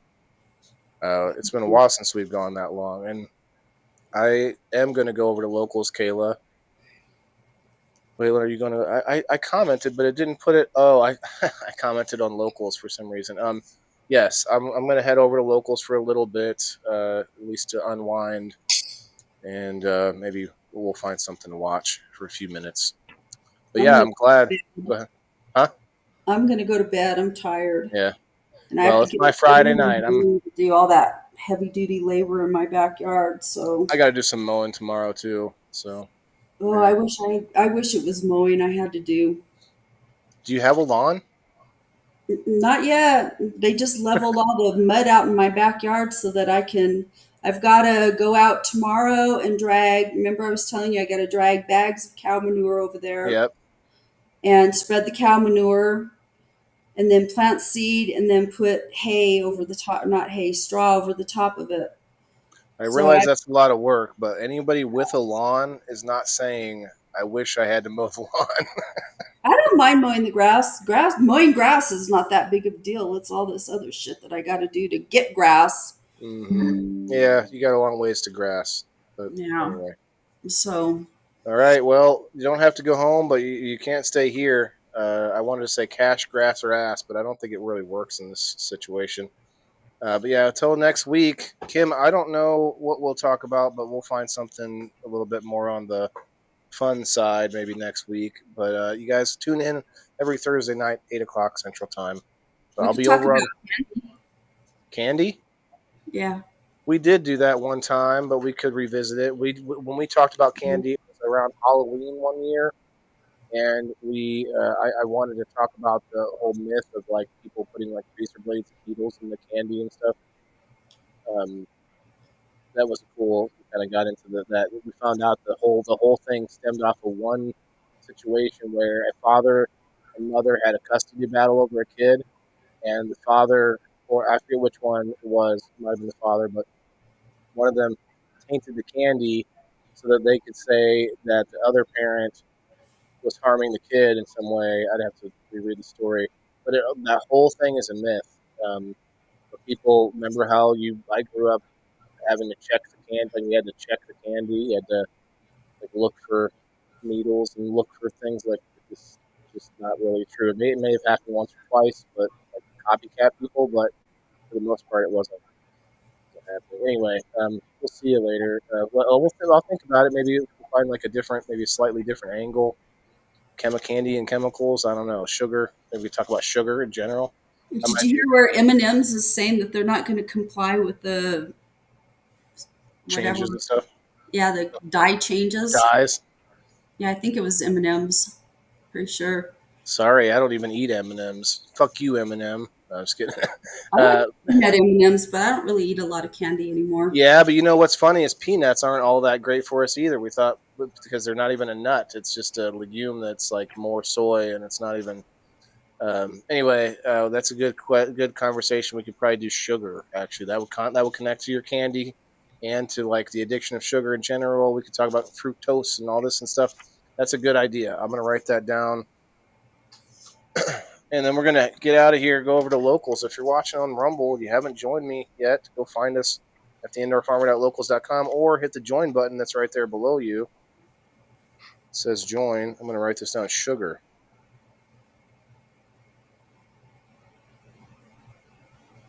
Pour some sugar on me. Last week was a little bit of a wonky subject. I guess it wasn't a great topic, but yeah, gamify. Shipping and receiving, people think it's going to be so boring, but actually, I can't wait to talk about that because there was so much like confusion for me when I first started shipping things to people as prizes and stuff that I would love to just teach everybody what I know, because at that time I tried to talk to so many people to find out how they do it. Hey, can you give me any pointers? And everyone acted like, oh, I don't know, just do the thing. Like they weren't giving me anything. Like 6 people I talked to, like they just wouldn't. Like I was getting little morsels of like, oh, you do it like this, okay, and then I would get little bits from each person, and finally I started piecing it together. Anyway, let's get out of here. Kim, appreciate you. Everybody else, hit that like button if you haven't. Follow the channel. Appreciate that. We'll see you on game night all day Sunday for the Indoor Farmer Almanac. You might want to play in this one, Kim. It's like Jeopardy. You have to answer in the form of a question. This one should be good. Round 2. Yeah, we'll be on locals in a few minutes. Remember, guys, everybody's got to eat. Good night. Love you. Good night. Yeah, this is for my green thumbs in the game. Wailing the indoor farmer, check my name. Sustainability, we about to reclaim. This is how we do it, keep it in the frame. I'm Wailing the farmer, the indoor king. Living off the grid, what the city can't bring. Got my hydro setup, my LED lights. Growing all my greens, all through the night. Self-sustain, that's the mission. Growing my own, I'm not missing. Indoor farming, the hustle's real. Wayland's here, and he's